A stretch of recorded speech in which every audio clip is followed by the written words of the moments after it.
ஒருத்தன் எப்படி நடந்துக்கிறாங்கிறத வச்சு தான் அந்த ஆள் எப்படிங்கிறத நாம் முடிவு பண்ணுறோம். ஆளுமைன்னு சொல்கிறோம்ல, அதுக்கு சூழ்நிலைகளை ஆளுகின்ற தன்மை அப்படின்னு விளக்கம் கொடுக்குறார் ஒரு உளவியல் நிபுணர். சரி, ஒரு மனிதனுடைய ஆளுமையை உருவாக்குகிற விஷயங்கள் என்னென்ன? பிறப்பு, வளர்க்கப்பட்ட விதம், படிப்பு, நண்பர்கள், சமுதாயம், இப்படி நிறைய உண்டு. ஆளுமையின் அடிப்படையில் சில மனநோய்கள் உண்டாகுது. அதெல்லாம் என்னென்னங்கிறத தெரிஞ்சு வச்சுக்கிட்டோம்னா நம்ம கூட இருக்கிறவங்கள அடையாளம் கண்டுபிடிக்கிறதுக்கு அது ரொம்ப உபயோகமாக இருக்கும். ஃப்ரெனாய்டு ஆளுமை அப்படின்னு ஒன்று. இந்த கோளாறு உள்ளவங்க எப்படி இருப்பாங்க தெரியுமா? அதிக உணர்ச்சி, சந்தேகம், பொறாமை இதெல்லாம் அதிகமாக இருக்கும். வளைஞ்சு கொடுக்க மாட்டாங்க. அடுத்தவங்களோட இணக்கமான உறவு இருக்காது. அவங்க செய்கிற தப்புக்கெல்லாம் அடுத்தவங்களை குறை சொல்லிகிட்டு இருப்பாங்க. இது ஒரு ரகம். அடுத்தது ஸ்கிசாய்டு ஆளுமை அப்படின்னு சொல்கிறாங்க. இந்த கோளாறு உள்ளவங்க அடுத்தவங்களோட பழக கூச்சப்படுவாங்க. சின்ன வயசுலேயே இது ஆரம்பமாயிடுது. பகல் கனவுலேயே சஞ்சரிப்பாங்க. அவங்களுடைய விரோதம், கோபம் இதை கூட வெளியில் காட்டிக்க முடியாமல் இருப்பாங்க. இவங்களுக்கு அகமுகம், பிரச்சனைகள்லேருந்து ஒதுங்கி எதுலேயும் ஈடுபாடு இல்லாதவங்களாக இருப்பாங்க. இப்படி ஒரு ரகம். அடுத்தது சைக்ளோதமிக் ஆளுமை அப்படின்னு சொல்கிறாங்க. அது என்னென்னா, உணர்ச்சிகளில் ஏற்றத்தாழ்வு அதிகமாக இருக்குமா. சில சமயம் பார்த்தா மகிழ்ச்சியாக இருப்பாங்க, சில சமயம் சோகமாக உட்காந்துருப்பாங்க. அவங்க மனநிலைக்கு தகுந்த மாதிரி சமூக நிகழ்ச்சிகளில் பங்கெடுத்துக்குவாங்க. இன்னொரு வகை என்னென்னா எண்ணப்பீடிகை ஆளுமை அப்படின்னு பேர் வச்சுருக்கிறாங்க. அதுக்கு இவங்களுக்கெல்லாம் கரெக்டாக இருக்கணும். எல்லாம் சட்டத்திட்டம், இதுலேயும் ஒரு ஒழுங்குமுறை, இப்படி எதிர்பார்க்குற மனோபாவம். இவங்க எதிர்பார்ப்புக்கும் வரன்முறைக்கும் மற்றவங்க கட்டுப்படணும்னு நினைப்பாங்க. இந்த நிலைமை நீடித்தா என்ன ஆகும் தெரியுமா? அலைக்கழிக்கிற எண்ணங்கள் திரும்ப திரும்ப ஒரே செயலை செய்ய தூண்டுற மன தளர்ச்சிக்கு ஆளாயிடுறாங்க. அடுத்தது ஹிஸ்டீரியா ஆளுமை. சின்ன விஷயத்தையெல்லாம் பெருசுப்படுத்தி நாடகமாக்குற நடிகர்கள் இவங்க. உணர்ச்சி அதிகம் உள்ளவங்க. இவங்க மன எழுச்சியில் பக்குவமின்மை, குழந்தைத்தனம், முதிர்ச்சியின்மை எல்லாம் இருக்கும். தன்னலம் மிக்க குணம். பிறர் தன்னை மட்டுமே கவனிக்கணும்னு நினச்சி செயல்படுறது, இதெல்லாம் இவங்க அடையாளம். அடுத்த ரகம் எப்படின்னா வளர்ச்சியற்ற ஆளுமைன்னு சொல்கிறாங்க. அடுத்தவங்களோட இணங்கி போக முடியாதவங்க. அறிவு, மன எழுச்சி, சமூக உறவு இதில் எல்லாம் போதுமான வளர்ச்சியையும் நிறைவையும் பெற முடியாதவங்க. இவங்களால வாழ்க்கையில் முன்னேற முடியாது. பிச்சைக்காரங்க, குற்றவாளிகள், இவங்ககிட்டெல்லாம் இது மாதிரியான ஆளுமை அதிகமாக இருக்குமா. அடுத்தது என்னென்னா சோர்வுடைய ஆளுமை. எதுலேயும் உற்சாகம் இல்லாமல் சோர்ந்து போயிருப்பாங்க. அதுக்கெல்லாம் நமக்கு வலிமை இல்லைப்பா அப்படின்னு சொல்லிகிட்டு இருப்பாங்க. சின்ன விஷயங்களுக்கெல்லாம் அதிர்ச்சி அடையிறது. வாழ்வின் சுவையை அனுபவிக்க முடியாதவங்க. இன்னொரு ரகம் இது கொதித்தெழும் ஆளுமைங்கிறாங்க. எதுக்கு எடுத்தாலும் ஆத்திரம், குரோதம், வன் செயல் இதிலெல்லாம் ஈடுபாடு, இப்படி உள்ளவங்க. நத்தை வகை ஆளுமை அப்படின்னு ஒன்று. அடுத்தவங்க மேலே விரோதம் இருக்கும், அடிக்கணுங்கிற எண்ணம் இருக்கும். ஆனால் அதை அப்படியே வெளியில் காட்டாமல் அதே சமயம் அமைதியான முறையில் வெறுப்பை வெளிக்காட்டுற ரகம். இவங்கெல்லாம் பேசாமல் கம்முன்னு இருந்துக்கிட்டே நினச்சதை நிறைவேற்றிக்கிடுவாங்க. முன்ஜாக்கிரதை ஆளுமை அப்படின்னு ஒரு ரகமாக. பாதுகாப்பின்மை, சந்தேகம், முழுமையின்மை, அறவேக்காட்டுத்தனம் இந்த மனப்போக்கு அதிகமாக இருக்கிறதுனால அகம்பாவம், புடிவாதம், எச்சரிக்கை எல்லாம் அளவுக்கு மீறி இருக்கும். இதுவரைக்கும் நாம் பேசிக்கிட்டு இருந்த ஆளுமை பண்புகள் அளவுக்கு அதிகமாக போயிட்டுதுன்னா ஆளுமை கோளாறுகள் ஏற்படும். அதன் அடிப்படையில் மனவியாதிகள் வருமா. அதனால் இணக்கமான, எல்லாரும் விரும்புகிற இயல்பான ஆளுமையை பெறுவதற்கு நாம் முயற்சி செய்யணும் அப்படிங்கிறது மனோதத்துவ நிபுணர்களுடைய ஆலோசனை. ஒருத்தர் ஒரு மனோதத்துவ டாக்டரை தேடிட்டு வந்தாராம். டாக்டர், எனக்கு மனசில் ஏதோ வியாதி, ஆளுமை கோளாறு, அதாவது எனக்கு சீக்கிரமாக செத்து போனால் தேவையில்லைன்னு தோணுது அப்படின்னாராம். உடனே அந்த டாக்டர், சரி அப்படின்னா இங்கே இருங்க, நான் வைத்தியம் பார்க்குறேன் அப்படின்னாராம். ஆஃபீஸை முடிஞ்சு வீட்டுக்கு போகிற சமயத்தில் ஒருத்தர் கடைக்கு போய் ஸ்வீட் வாங்கினார். சரி, வீட்டுக்கு பிள்ளைங்களுக்கு தான் வாங்கிட்டு போகிறார் அப்படின்னு மற்றவங்க நினச்சாங்க. அவர் அப்படி செய்யலை. அந்த இடத்துலையே பொட்டலத்தை பிரித்தார். திருட மாதிரி அப்படியே சுற்றி ஒரு தரம் பார்த்துக்கிட்டார். யாரும் தெரிஞ்சவங்க இல்லைங்கிறத முடிவு பண்ணிவிட்டு அவசரமாக அதை அப்படியே போட்டு முழுகிவிட்டு கையை தொடச்சிக்கிட்டு நல்ல பிள்ளை மாதிரி நடந்து போக ஆரம்பிச்சிட்டார். அவர் யாருன்னா, அவரோட பிரச்சனை எல்லாருக்கும் தெரியாது, சில பேருக்கு தான் தெரியும். அதாவது அவர் உடம்பில் சர்க்கரை இருக்குதுன்னு டாக்டர் சொல்லிவிட்டாராம். அதனால் வீட்டில் சர்க்கரையே இவர் கண்ணில் காட்டுறதில்ல. அதனால் இவர் யார் கண்ணிலையும் படாமல் இப்படிப்பட்ட வேலைகள்லாம் செய்கிறது வழக்கம். யாருக்கும் தெரியாமல் இப்படி ஸ்வீட்டை வாங்கி சாப்பிட்டுட்டு அவர் பாட்டுக்கு போயிடுறது. இப்படிப்பட்டவங்களுக்கெல்லாம் கொஞ்சம் ஆறுதலான தகவல் இன்றைக்கி. அது என்னென்னா, நாம் சாப்பிட்ற சர்க்கரைக்கும் நம்ம உடம்புல உள்ள சில கோளாறுகளுக்கும் அப்படி என்ன தான் சம்மந்தம் இருக்குது? இதை பற்றி சமீபத்தில் சில ஆராய்ச்சிகள்லாம் நடந்திருக்குது. ஏன்னா சர்க்கரைன்னாவே விஷம் மாதிரி அதை பார்க்குறவங்களும் சில பேர் உண்டு. சின்ன பிள்ளைங்களுக்கு வயத்தில் பூச்சி உண்டாகிறதுலேருந்து பெரியவங்களுக்கு நீரிழிவு வர்ற வரைக்கும் எல்லாத்துக்கும் சர்க்கரை தான் காரணம்னு சொல்லிகிட்டு இருக்கிறோம். ஆனால் அந்த அளவுக்கு பயப்பட வேண்டிய அவசியம் இல்லை அப்படின்னு சொல்கிறாங்க. சர்க்கரை வியாதி, இருதய நோய், பித்த நீர்ப்பை நோய், இதெல்லாம் சில நோய்கள்லாம் நாம் சாப்பிட்ற சர்க்கரைக்கும் தொடர்பு இருக்குன்னு நினைக்கிறோம். ஆனால் அப்படி சம்பந்தம் உண்டுங்கிறதுக்கு போதுமான அளவுக்கு ஆதாரம் இல்லை அப்படிங்கிறாங்க ஆராய்ச்சியாளர்கள். ஒரே ஒரு சம்பந்தம் தான் உறுதியாக இருக்குதான். அதுவும் இந்த பல் சிதைவு அப்படின்னு இருக்கு இல்லையா, அந்த சர்க்கரை சாப்பிட்றதுக்கும் இந்த பல் சிதைவுக்கும் சம்பந்தம் இருக்குது அப்படிங்கிறத மட்டும் உறுதியாக சொல்கிறாங்க. சர்க்கரைன்னா நாம் சாப்பிட்ற ஜீனி மட்டும் இல்லை, பழம், காய்கறி, பால், தேன், இப்படி எல்லாத்துலேயும் அது இருக்குது. கேரட்டு கொடுக்குற சத்தில் 88% சர்க்கரை, ஆப்பிள் கொடுக்குற சக்தியில் 95% சர்க்கரை. இது ஜீனி சர்க்கரை, இது ஆப்பிள் சர்க்கரை அப்படிங்கிற வித்தியாசம்லாம் உடம்புக்கு கிடையாது. ரெண்டுமே உடனடியாக சக்தி கொடுக்குது. ஒரு ஸ்பூன் சர்க்கரையில் 16 கலோரி தான் சத்து இருக்குது. அதிகமாக சர்க்கரை சாப்பிட்டா நீரிழிவு வந்துருங்கிறது தப்பான ஒரு அபிப்பிராயம். டயபெட்டிஸுங்கிறது ஒரு மெட்டபாலிக் டிஸார்டர், அவ்வளவுதான். அதாவது நாம் சாப்பிட்ற சர்க்கரையை நம்ம உடம்பு திறமையாக உபயோகப்படுத்திக்க முடியல அப்படின்னு அர்த்தம். அதனால தான் அதிகமாக இனிப்பு வேணாம்னு சொல்கிறோம். ஏற்கனவே உடம்பால் முடியாத ஒன்றை மறுபடியும் அது தலையில் சுமத்தி அதிகமாக வேலை வாங்க வேணாமே அப்படிங்கிறதுக்காக தான். ஆகாரத்தில் அதிகமாக சர்க்கரை இருந்தால் அதனால் உடனே சர்க்கரை வியாதி வந்துடும்ங்கிறதுக்கு விஞ்ஞான ரீதியாக போதுமான ஆதாரம் இல்லை. அதனால் எப்போவாவது அதிகமாக ஸ்வீட்டு சாப்பிட்டுட்டா ஐயோ அதிகமாக சாப்பிட்டோமோ, என்ன பண்ண போகுது தெரியலையே அப்படின்னு நினச்சி மனசை போட்டு குழப்பிக்க வேண்டியதில்லை. பொதுவாக எதுவுமே அதிகமாக வேண்டாம், எல்லாம் சீராக இருந்தால் போதும். நீரிழிவுங்கிறது புதுசாக வந்துட்ட ஒரு நோய் இல்லை, ரொம்ப காலமாகவே இருக்கிற ஒன்று தான். நம்ம முன்னோர்கள் இதை மதுமேகம் அப்படின்னு சொல்லுவாங்க. அதை கட்டுப்படுத்துறதுக்கு அவங்களே சில வழிமுறையை சொல்லி வச்சுருக்கிறாங்க. அது என்னென்னா வேறு ஒன்றும் இல்லை, இந்த பாவக்காய், முள்ளங்கி, அருகம்புல், அவ்வளவுதான். வெள்ளை முள்ளங்கி இருக்குல்ல, அதை வாரத்துக்கு 3 நாள் சாப்பிட்டுக்கிட்டு வாங்க. நூலுக்கோல் ரொம்ப நல்லது. இல்லைன்னா முள்ளங்கி சாறு 1 ounce சாப்பிட்டுட்டு வரலாம். ரத்தத்தில் சேர்கிற சர்க்கரை அளவு இதெல்லாம் கட்டுப்படுத்துது. சிறுநீரில் காணப்படுகிற சர்க்கரை அளவையும் சமநிலைப்படுத்துது. தினமும் ஆகாரத்தில் கோதுமை, கேழ்வரகு, வெந்தயம், கருவேப்பிலை, சோயாபீன்ஸ் எது கிடைக்குதோ சேர்த்துக்கலாம். இப்படிலாம் செஞ்சுக்கிட்டு வந்தால் அப்புறம் வீட்டுக்கு தெரியாமல் கடையில் போய் நின்றுக்கிட்டு ஸ்வீட் வாங்கி திருட்டுத்தனமாக சாப்பிட வேண்டிய அவசியமே உங்களுக்கு வராது. 2 ஆசாமிகள் கடற்கரையில் உட்காந்து சாவகாசமாக பேசிக்கிட்டு இருந்தாங்களாம். ஒருத்தர் சொன்னார், இன்னொருத்தருக்கு தெரியாமல் ஸ்வீட்டு சாப்பிட்றதே எப்பவும் இடைஞ்சல் தான் சார். நேற்றுக்கு பாருங்கள், அப்படி தான் சாப்பிட்டுக்கிட்டு இருந்தேன், வீட்டுக்காரி கண்ணில் போட்டுவிட்டுது, அதுக்கப்புறம் ஒரே ரகலையாக போச்சு அப்படின்னாராம். எனக்கு கூட அப்படி தான் சார் ஆகிட்டுது, ஒரே ரகலை அப்படின்னாராம் இன்னொருத்தர். நீங்கள் சாப்பிட்டதும் உங்கள் வீட்டுக்காரங்க கண்ணில் போட்டுவிட்டுதா சார் அப்படின்னு கேட்டிருக்கார் இவர். அதுக்கு அவர் சொன்னாராம், அப்படி இல்லை சார், கடைக்காரர் கண்ணில் போட்டுவிட்டுதோ, நான் அவருக்கு தெரியாமல் அந்த ஸ்வீட்டை அவர் கடையிலேருந்து எடுத்திருந்தேன் அப்படின்னு விளக்கம் கொடுத்தாராம் இந்த ஆள். ஒருத்தர் முகத்தை தொங்க போட்டுக்கிட்டு ஒரு மாதிரியாக வந்தார். என்ன விஷயம்னு விசாரித்தேன். என்னுடைய நண்பன் ஒருத்தங்கிட்ட கருத்து வேறுபாடு, இனிமேல் நமக்குள்ளே எந்த சம்மந்தமும் வேணாம்னு நட்பை முறிச்சிக்கிட்டு வந்துட்டேன்னா. நண்பர்கள்னு இருந்தால் கருத்து வேறுபாடு வரத்தான் செய்யும்னு. கருத்து வேறுபாடு வராமல் இருக்கிறதுக்கு ஏதாவது வழி உண்டா அப்படின்னு கேட்டாங்க. அதை பற்றி நிபுணர்கள் சில யோசனைகளை சொல்லியிருக்கிறாங்கன்னு. முதல் விஷயம் என்னென்னா, உங்கள் நண்பனுக்கு ஒரு செய்தி சொல்லணும்னா அதை நீங்களே நேரடியாக சொல்லுங்கள், அல்லது உங்கள் கைப்பட கடிதம் எழுதுங்க. அதாவது நேரடி தொடர்பு முக்கியம்.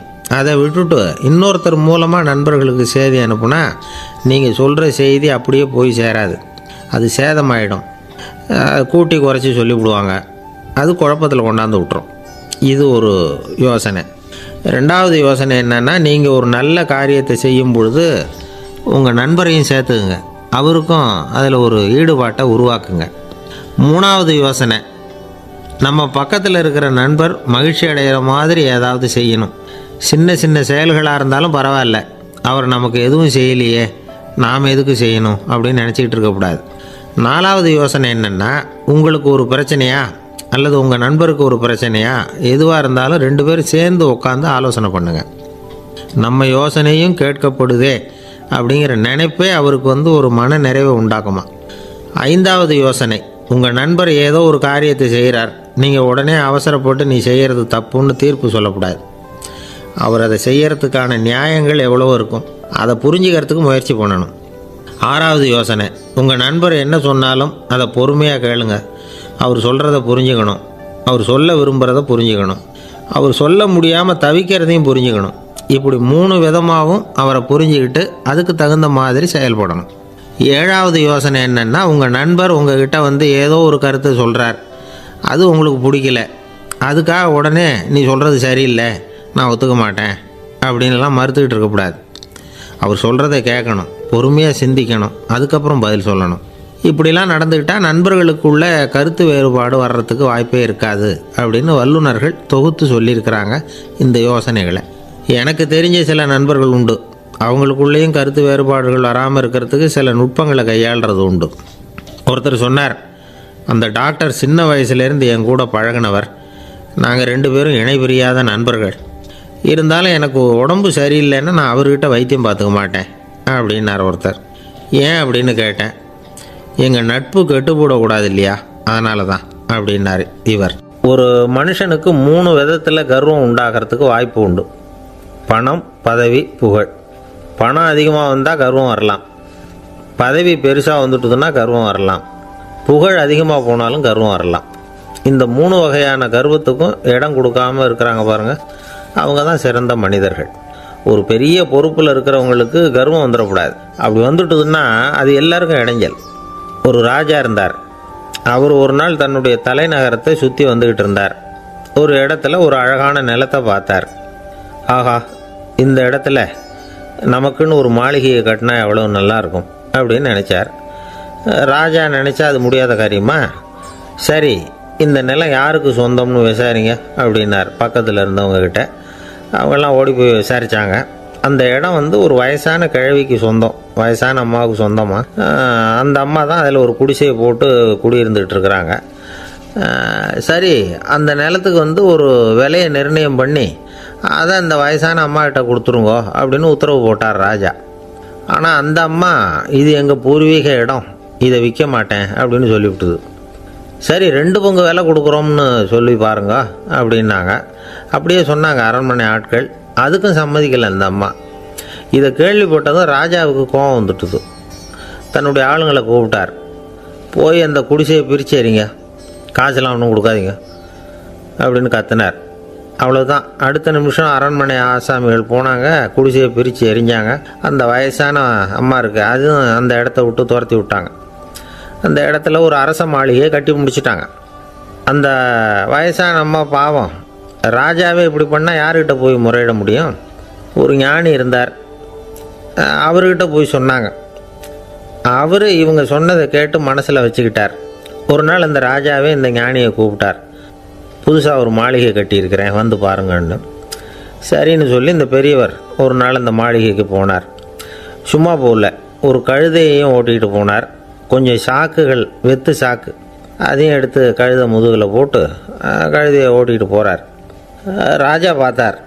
அவருக்கு இது ஆச்சரியமாக இருந்தது. என்ன இது, மாளிகைக்கு வந்துட்டு போங்கன்னு கூப்பிட்டா கழுதை சாக்கு இதெல்லாம் கொண்டு வராரு, ஒன்றும் புரியலையேன்னு நினச்சார். எதுக்காக இதெல்லாம்னு கேட்டார். அரசருடைய தோட்டத்திலேருந்து கொஞ்சம் மண் எடுத்துகிட்டு போகிறதுக்கு ஆசைப்பட்றேன், அதுக்கு நீங்கள் அனுமதி கொடுக்கணும் அப்படின்னாரு இவர். இது என்ன வேடிக்கையான கோரிக்கையாக இருக்குது அப்படின்னு நினச்சார் ராஜா. இருந்தாலும் மண் தானே கேட்குறாரு, எடுத்துகிட்டு போகட்டுமே அப்படின்னு நினச்சார். சரி, நான் அனுமதி கொடுத்தார். அந்த பெரியவர் தோட்டத்துக்கு போனார், மண்ணை வெட்டினார், சாக்கில் போட்டு நிரப்புனார்.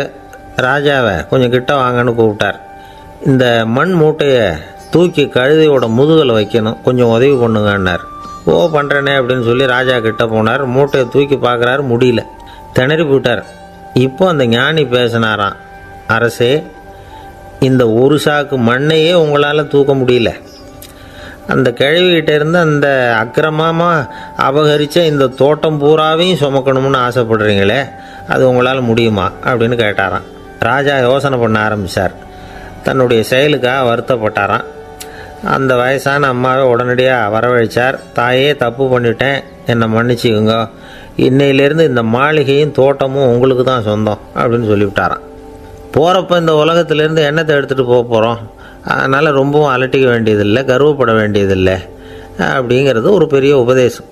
ஒரு பெரிய மனுஷன் சாக கிடந்தார், ரொம்பவும் அழுதார். ஏன் அழறீங்க அப்படின்னு கேட்டாங்க சுற்றி இருந்தவங்க. நான் சாகிறதுக்காக கவலைப்படலை, நான் நம்ம ஜனங்களுக்காக எவ்வளவோ காரியம்லாம் செஞ்சுக்கிட்டு வந்தேன். நான் செஞ்சுக்கிட்டு வந்த சேவையை இனிமேல் யார் செய்ய போகிறாங்க, அது யாரால முடியும், அதை நினச்சி தான் அழறேன் அப்படின்னாராம். ஒருத்தர் முன்னாடி வந்தார். அதுக்காக நீங்கள் கவலைப்படாதீங்க, உங்கள் சேவையை தொடர்ந்து செய்கிறதுக்கு என்ன மாதிரி இளைஞர் பட்டாலும் தயாராக இருக்குது, இருந்தாலும் எங்கள் கவலை என்னென்னா அப்படின்னு இழுத்தார். என்ன சொல்லுங்கன்னு கேட்டார் அவர். நீங்கள் இது வரைக்கும் என்ன சேவை செஞ்சுக்கிட்டு வந்தீங்க, அதுதான் எங்களுக்கு இன்னமும் புரியாத புதிராக இருக்குது அப்படின்னாராம் அவர். இந்த காலத்து புள்ள ஒருத்தன் தன்னோட அப்பாவை பார்த்து சொன்னான், அப்பா நான் உனக்கு உதவி செய்யலாம்னு நினைக்கிறேன், என்ன உதவி செய்யணும்னு சொல்லு அப்படின்னா. நீ சும்மா இருந்தால் அதுவே எனக்கு செய்கிற பெரிய உதவிடா அப்படின்னார் அப்பா. சும்மா இருக்கிறதும் ஒரு உதவி தான், அது மாதிரி மௌனமும் ஒரு சமூக சேவை தான் அப்படிங்கிறார் காஞ்சி பெரியவர். நமக்கு 5 புலன்கள் இருக்குது, மெய், வாய், கண், மூக்கு, செவி. இந்த 5லேயும் அதிகப்படியான வேலை எதுக்குன்னு நினைக்கிறீங்க? வாய்க்கு தான். ஏன்னா அதுக்கு 2 வேலை. இப்போ கண்ணுக்கு பார்க்குறது மட்டும்தான் வேலை, காதுக்கு கேட்குறது மட்டும்தான் வேலை, மூக்குக்கு வாசனை அறியறது தான் வேலை, உடம்புக்கு உணர்றது மட்டும்தான் வேலை. ஆனால் வாய் அப்படி இல்லை, அதுக்கு 2 வேலை. சாப்பிட்றதும் அதுதான், பேசுகிறதும் அதுதான். அதாவது வாய் ஒன்று தான் கர்மேந்திரியமாகவும் இருக்குது, ஞானேந்திரியமாகவும் இருக்குது அப்படின்னு சொல்லுவாங்க. சாப்பாட்டில் உட்காந்தா எந்தெந்த ஆகாரம் என்னென்ன ருசின்னு அறிவிக்கிற வேலையும் செய்யுது. சபையில் உட்காந்தா பாடுறது, பேசுறது, சிரிக்கிறது, இது மாதிரியான வேலையும் செய்யுது. இன்னொரு வித்தியாசம், கண்ணு, காது, மூக்கெல்லாம் ஸ்ட்ரெயின் பண்ணிக்கிட்டு வேலை செய்கிறதில்ல. ஒரு ரோஜா பூ பார்த்தா உடனே மூக்கு அப்படியும் இப்படியும் அசைய ஆரம்பிக்கிறதில்ல.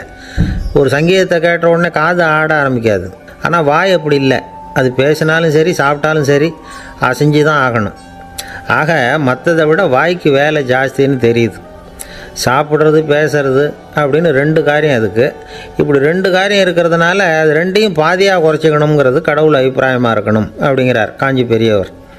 ஆனால் இப்போ நாம் அப்படியே நடந்துக்கிறோம், அதுக்கு நேர்மாறாக நடந்துக்கிறோம். நாம் சாப்பிட்றதும் அதிகம், பேசுகிறதும் அதிகம், 2 வேலையையும் தேவைக்கு அதிகமாகவே செய்கிறோம். வாய் தான் ரொம்ப ஓவர் ஒர்க்குடு. அதுக்கு ஓய்வு கொடுத்தா உடம்பும் நல்லாயிருக்கும், உலகமும் நல்லாயிருக்கும். மௌன விரதம் இருக்கிறதெல்லாம் எதுக்காக நினைக்கிறீங்க? இதுக்காக தான். இந்த காலத்தில் மௌனமாக இருக்கிறவங்கெல்லாம் மகத்தான தொண்டு செய்கிறாங்க அப்படின்னு தான் சொல்லணும். சத்தம் அதிகமாக போய் தான் சவுண்டு பொல்யூஷன் வருது. அது மட்டும் இல்லை, மௌனமாக இருந்தால் சண்டை சச்சரவே வராது. மௌனம் கலக நாஸ்தி. ஆக இதுவும் ஒரு சமூக சேவை தான். நமக்கு தான் வாய் இருக்குதுங்கிறதுக்காக வசமாக சாப்பிட்றதும் தப்பு, வளவளன்னு பேசுகிறதும் தப்பு. ஒரு கருத்தை சொல்கிறதுக்கு ஒரே ஒரு சொல்லு போதும் அப்படின்னு இருக்கும்பொழுது 2 சொற்களை செலவு பண்ணாதே. எவ்வளவு சொன்னாலும் அதனால் ஒரு பயனும் விளையாது அப்படின்னு தெரிய வருமேயானால் அந்த ஒரு சொல்லையும் விரயம் பண்ணாதே அப்படிங்கிறார் ஒரு அறிஞர். எல்லா குணங்கள்லேயும் மௌனம்தான் சிறந்தது அப்படிங்கிறார் ஒருத்தர். மௌனமாக இருக்கிறது மூலமாக மற்றவர்கள் குறைகளை நம்மளால் தெரிஞ்சிக்க முடியும். அதே சமயத்தில் நம்மக்கிட்ட இருக்கிற குறைகளை மற்றவங்களுக்கு தெரியாமல் மறைச்சிக்கவும் முடியுங்கிறார் அவர். உண்மைதானே? ஒரு பெரிய மேடை பேச்சாளர், பொது வாழ்க்கையில் 25 வருஷ காலமாக ஈடுபட்டிருக்கிறவர். அவர் மனைவி ஒரு நாள் சொன்னாங்க, எங்கள் வீட்டுக்காரர் 25 வருஷ காலமாக பொது வாழ்வில் ஈடுபட்டிருந்தா கூட இந்த மாதம் 10ஆம் தேதியிலிருந்து தான் மக்களுக்கு சேவை செய்ய ஆரம்பிச்சிருக்கார் அப்படின்னாங்க ரொம்ப பெருமையாக. 10ஆம் தேதிக்கு அப்படி என்ன விசேஷம் அப்படின்னு கேட்டோம். அன்னையிலேருந்து தான் அவர் மேடையில் பேசுகிறத நிறுத்தினார் அப்படின்னாங்க அந்த அம்மா.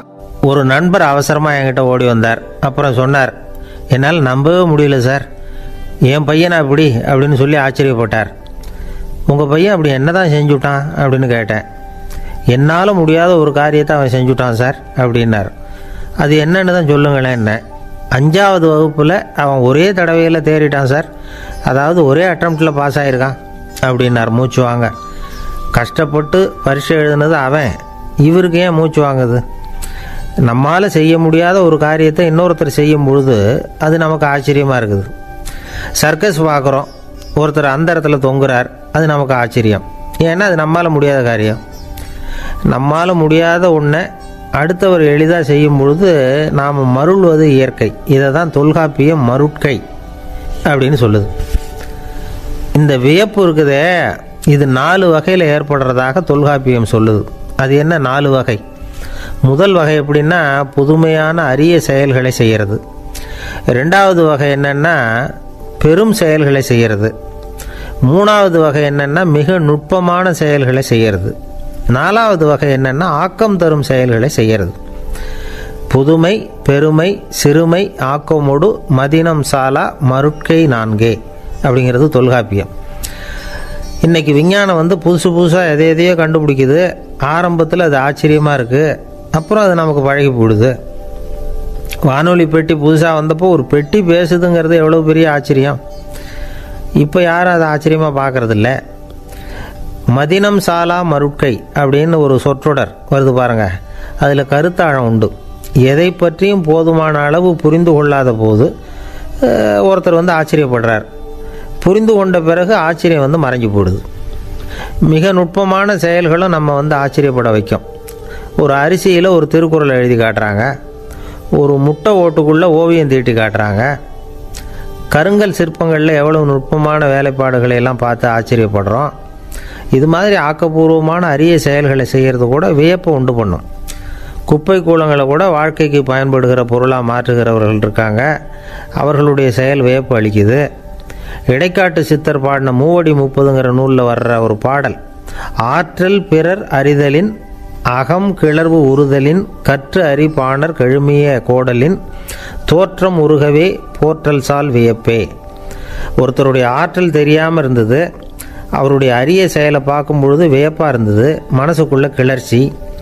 பாவலர்கள் இவர்களுடைய புகழை பாடி மற்றவர்களும் தெரிந்து கொள்ளுமாறு செய்கிறார்கள். அப்படிங்கிறது தான் ஒரு யதார்த்தமான உண்மை.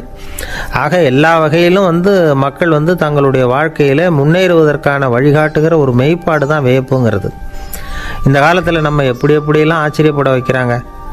ஒரு ஆளை பிடிச்சி ஜெயிலில் கொண்டு வந்தாங்க. ஜெயில் அதிகாரி அவனை ரொம்ப ஆச்சரியமாக பார்த்தாரான். இவன் கேட்டான், ஏன் சார் அப்படி பார்க்குறீங்க, நான் இப்போ இங்கே வர்றது உங்களுக்கு ஆச்சரியமாக இருக்குதா அப்படின்னு கேட்டிருக்கான். இதுக்கு ஜெயில் அதிகாரி சொல்லியிருக்கார், நீ இப்போ இங்கே வந்ததில் எனக்கு ஒன்றும் ஆச்சரியம் இல்லைப்பா, ஏற்கனவே நீ இங்கேருந்து விடுதலையாகி போய் 6 மாதம் ஆச்சு, இவ்வளவு லேட்டாக வர்றியே அதுதான் எனக்கு ஆச்சரியமாக இருக்குது அப்படின்னாராம். ஒருத்தர் ஒரு தவறு செஞ்சு விடுறாருன்னு வச்சுக்கோங்க, உடனே நீ செஞ்சது தவறு அப்படின்னு சொல்கிறது ஒரு வகை. அதுக்கு பதிலாக எது சரின்னு அவர் புரிந்து கொள்ள உதவி செய்கிறது இன்னொரு வகை. இந்த ரெண்டாவது வகை இருக்குது பாருங்கள், நிர்வாக இயலில் இது ரொம்ப முக்கியம். அலுவலகத்தில் வேலை பார்க்குற ஒருத்தர் முக்கியமாக தெரிஞ்சுக்க வேண்டியது என்ன தெரியுமா? சக ஊழியர்கள்கிட்ட எப்படி பழகணும், மேலதிகாரிகள்கிட்ட எப்படி பழகணும், தனக்கு கீழே வேலை செய்கிறவங்கக்கிட்ட எப்படி பழகணும், வாடிக்கையாளர்கள்கிட்ட எப்படி பழகணும், இவங்க எல்லார்கிட்டையும் செம்மையான உறவை ஏற்படுத்திக்கிறது எப்படி. இதையெல்லாம் சொல்லிக் கொடுக்குற பாடம் தான் இன்டர் பர்சனல் ஸ்கில், திறமையான உறவு அப்படிங்கிறது.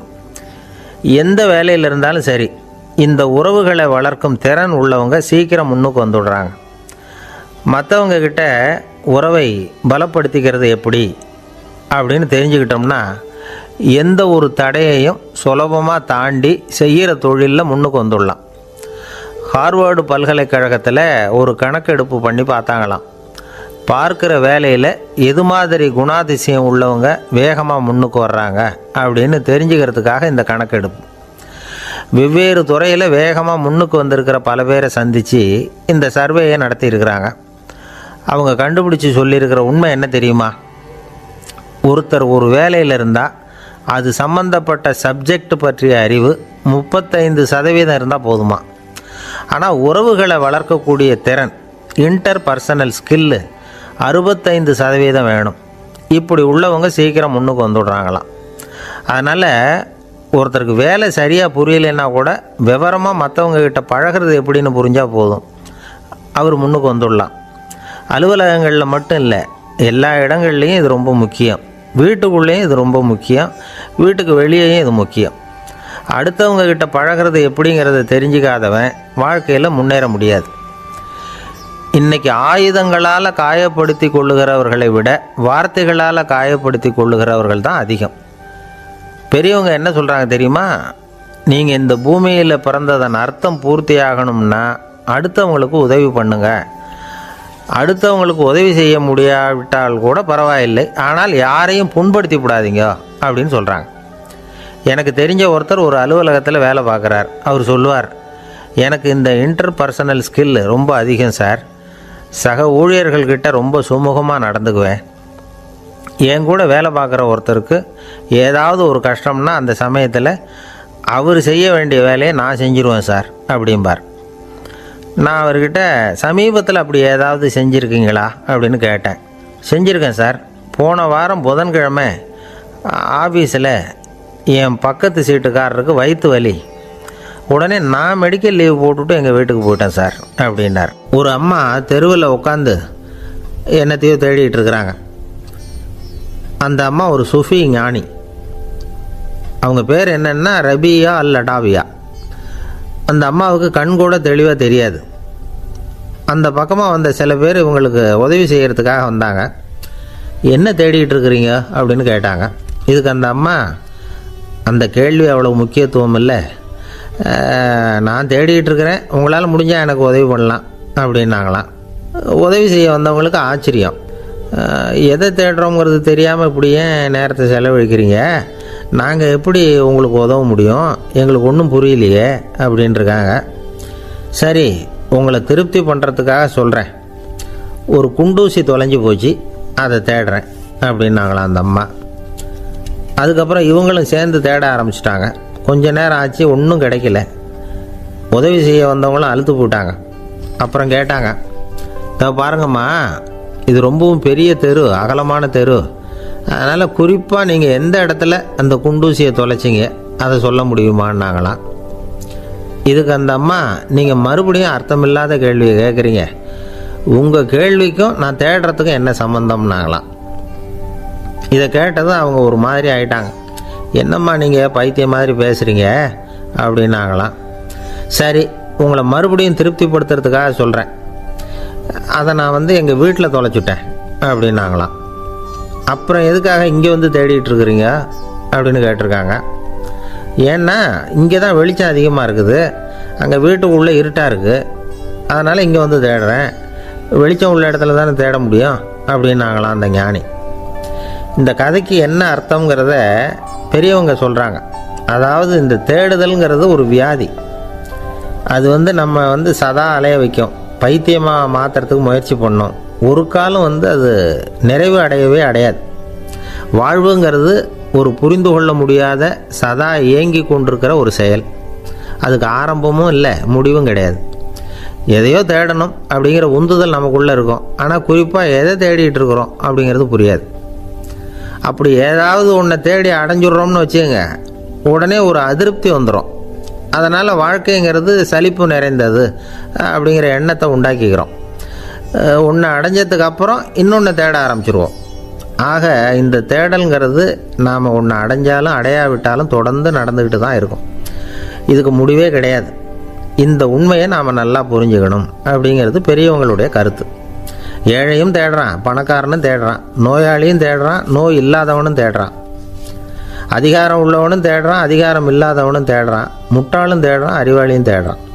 ஆனால் யாரும் இதை தான் தேடி சாதிக்க போகிறோம், இதுதான் முடிவு அப்படின்னு திட்டவட்டமாக சொன்னதில்லை. ஒன்று அடைஞ்சதும் இன்னொன்று தேட ஆரம்பிச்சிடுறாங்க, அவ்வளோதான். அதாவது உங்களின் தேடுபவர் உங்கள் உள்ளே தான் இருக்கிறார், அவரை தேடி கண்டுபிடியுங்கள். இதுதான் ஞானிகள் நமக்கு சொல்லுகிற ஒரு ஆலோசனை. நம்மால் ஒருத்தன் ஜெயிலில் இருந்தான். இன்னொரு கைதி அவனை பார்த்து கேட்டான், ஏன்பா உன்னை பார்க்குறதுக்கு வெளியிலேருந்து யாருமே இங்கே வர்றது இல்லையே, உனக்கு சொந்தக்காரங்களே கிடையாதா அப்படின்னு கேட்டானா.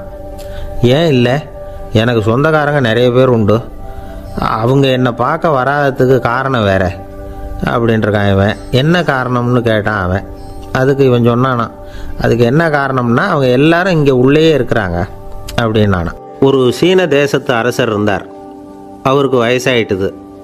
அவருக்கு அடுத்தபடியாக அவருடைய புள்ள பட்டத்துக்கு வரணும், ஆட்சி பொறுப்பை ஏற்றுக்கணும். ஒரு நல்ல தலைவனுக்கு இருக்க வேண்டிய பண்புகள்லாம் தன்னுடைய மகனுக்கு இருக்கணும்னு விரும்பினார் அந்த அரசர். அதனால் இளவரசனை பக்கத்தில் இருந்த ஒரு குரு கிட்ட அனுப்புனார். இளவரசன் அவர்கிட்ட போய் சேர்ந்தான்.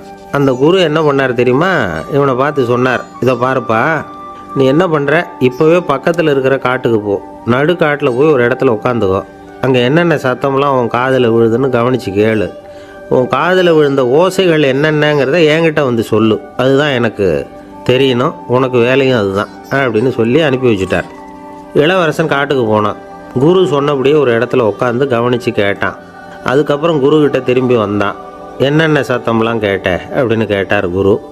குருவே, காட்டில் நான் பறவைகள் சத்தம்லாம் கேட்டேன், மிருகங்களின் ஓசையையும் கேட்டேன், இதை தவிர இடி மின்னல் மழை இதுகளோட சத்தத்தையும் கேட்டேன் அப்படின்னா. குரு யோசனை பண்ணார், நீ இன்னமும் சரியாக கேட்கல, அதனால் மறுபடியும் காட்டுக்கு போ, கொஞ்ச நாள் தங்கியிருந்து கேட்டுட்டு வா அப்படின்னார். இளவரசனுக்கு ஒன்றும் புரியல. இருந்தாலும் குருவின் கட்டளையாச்சே, மறுக்க முடியுமா? உடனே அவன் மறுபடியும் காட்டுக்கு போனான். ஒரு இடத்துல உட்காந்தான். கொஞ்ச நேரம் உன்னிப்பாக கவனித்து கேட்டான். சில நாள் கழித்து குருக்கிட்ட திரும்பி வந்தான். குருவே, இந்த தடவை சில துல்லியமான சத்தங்களை எல்லாம் கேட்டான். தேனீ பறக்கிற சத்தம், நீரோடையின் மெல்லிய ஓசை, இதெல்லாம் கேட்டேன்னா. குரு சிரித்தார். நீ மறுபடியும் காட்டுக்கு போ, இன்னும் சில நாள் அங்கே இரு, முழுமையாக கவனமாக கேட்டுக்கிட்டு வா அப்படின்னு சொல்லி அனுப்பி வச்சுட்டார். இளவரசனுக்கு குழப்பம் அதிகமாயிட்டுது. ஒன்றுமே புரியல. மறுபடியும் காட்டுக்கு போனான்.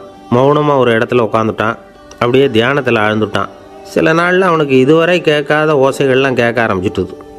இதைத்தான் நான் கேட்கணும்னு என்னுடைய குரு எதிர்பார்த்துருக்கிறாருங்கிறத புரிஞ்சுக்கிட்டான். உடனே குருக்கிட்ட ஓடனான். குருவே, இந்த தடவை காதுகளுக்கு கேட்க முடியாத சில ஓசைகளை கூட என்னால் உணர முடிஞ்சுது. பூ மலருகிற ஓசை, சூரியனால் பூமி சூடாகிறப்போ எழுகிற ஓசை, காலை பனித்துளி இந்த புல்லுலாம் குடிக்கிற ஓசை, இது எல்லாம் என்னால் நல்லா கேட்க முடிஞ்சுது அப்படின்னா. குருவுக்கு இப்போ தான் திருப்தி ஏற்பட்டு தான். இளவரசனை பார்த்து சொன்னார், இதை பாருப்பா, இப்போ தான் நாட்டை ஆளுகிற தகுதி உனக்கு வந்திருக்குது அப்படின்னு சொல்லி அதுக்கு விளக்கமும் கொடுத்தாராம்.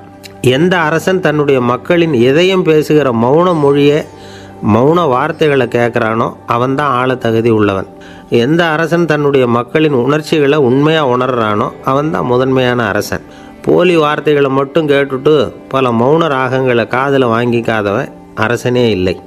எந்த நாட்டில் எப்போ ஒரு அரசன் தன்னுடைய மக்களின் உணர்ச்சிகளை கேட்க மறுக்கிறானோ அன்னையிலேருந்தே அந்த நாடு அழிய தொடங்குது அப்படின்னு அர்த்தம். இதுதான் அந்த குரு இளவரசனுக்கு போதிச்சது. வாயால் பேசுகிறத மட்டும் கேட்டு ஏமாறக்கூடாது, உணர்ச்சிகளையும் கேட்குறதுல தான் மனப்பக்குவம் உண்டாகும். மக்கள் உணர்ச்சிகளை புரிந்து கொள்ளாத அரசர்கள் நீடிச்சிருக்க முடியாது. அது மாதிரி நாடுகளில் அடிக்கடி குழப்பம் தான் உண்டாகும். அப்படி இருந்தால் அடிக்கடி ஆட்சி மாறிக்கிட்டு இருக்கும். அப்படிப்பட்ட ஒரு தேசம், அங்கே ஒரு சிறைச்சாலையில் 3 கைதிகள் பேசிக்கிட்டு இருந்தாங்க. ஒருத்தன் சொன்னான், நான் இந்த நாட்டு ராஜாவை எதிர்த்து பேசிக்கிட்டு இருந்தேன், அதனால் என்னை பிடிச்சி கொண்டாந்து இங்கே போட்டுவிட்டாங்க அப்படின்னா ஒருத்தன். இன்னொருத்தன் சொன்னான், நான் இந்த நாட்டு ராஜாவை ஆதரித்து பேசிக்கிட்டு இருந்தேன், அதனால் என்னை பிடிச்சி கொண்டாந்து இங்கே தள்ளிவிட்டாங்க அப்படின்னா. அது சரி, நீ என்ன தப்பு பண்ண அப்படின்னு சொல்லி 3வது ஆளை பார்த்து இவங்க கேட்டாங்க. அதுக்கு அந்த ஆள் சொல்கிறான், நான் தான் இந்த நாட்டு ராஜா அப்படின்னானா. ஒரு ஆசாமி வேகமாக ஓடிக்கிட்டு இருந்தான். ஏன் இப்படி ஓடுறேன்னு கேட்டார் இன்னொருத்தர். அங்கே ஒரு ஆள் அடிபட்டு கிடக்கிறான், அதை பார்த்தேன், உடனே ஓடுறேன்னா. எங்கேன்னு கேட்டார். ஆஸ்பத்திரிக்குன்னா. ஒரு ஆள் அடிபட்டு கிடக்கிறத பார்த்தா உடனடியாக நாம் செய்ய வேண்டியது முதல் உதவி, அதுக்கப்புறம் தான் ஆஸ்பத்திரி. இன்றைக்கி விபத்துங்கிறது சர்வசாதாரணமாக நடந்துக்கிட்டு இருக்குது. வாகன விபத்து, வெடிகுண்டு விபத்து, தீ விபத்து, கட்டடம் சரியறது, பூகம்பம், இப்படி நிறைய நடக்குது. ஒரு விபத்தை பார்த்துட்டா நம்மளில் பல பேர் நமக்கு என்னத்துக்கு வம்புன்னு ஒதுங்கி போயிடுறதும் உண்டு. சில பேர் துணிஞ்சு கிட்ட போய் உதவி செய்கிறதும் உண்டு.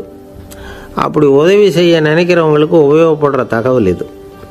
விபத்தில் காயமடைஞ்சவங்களை 3 பிரிவாக பிரிக்கலாமா.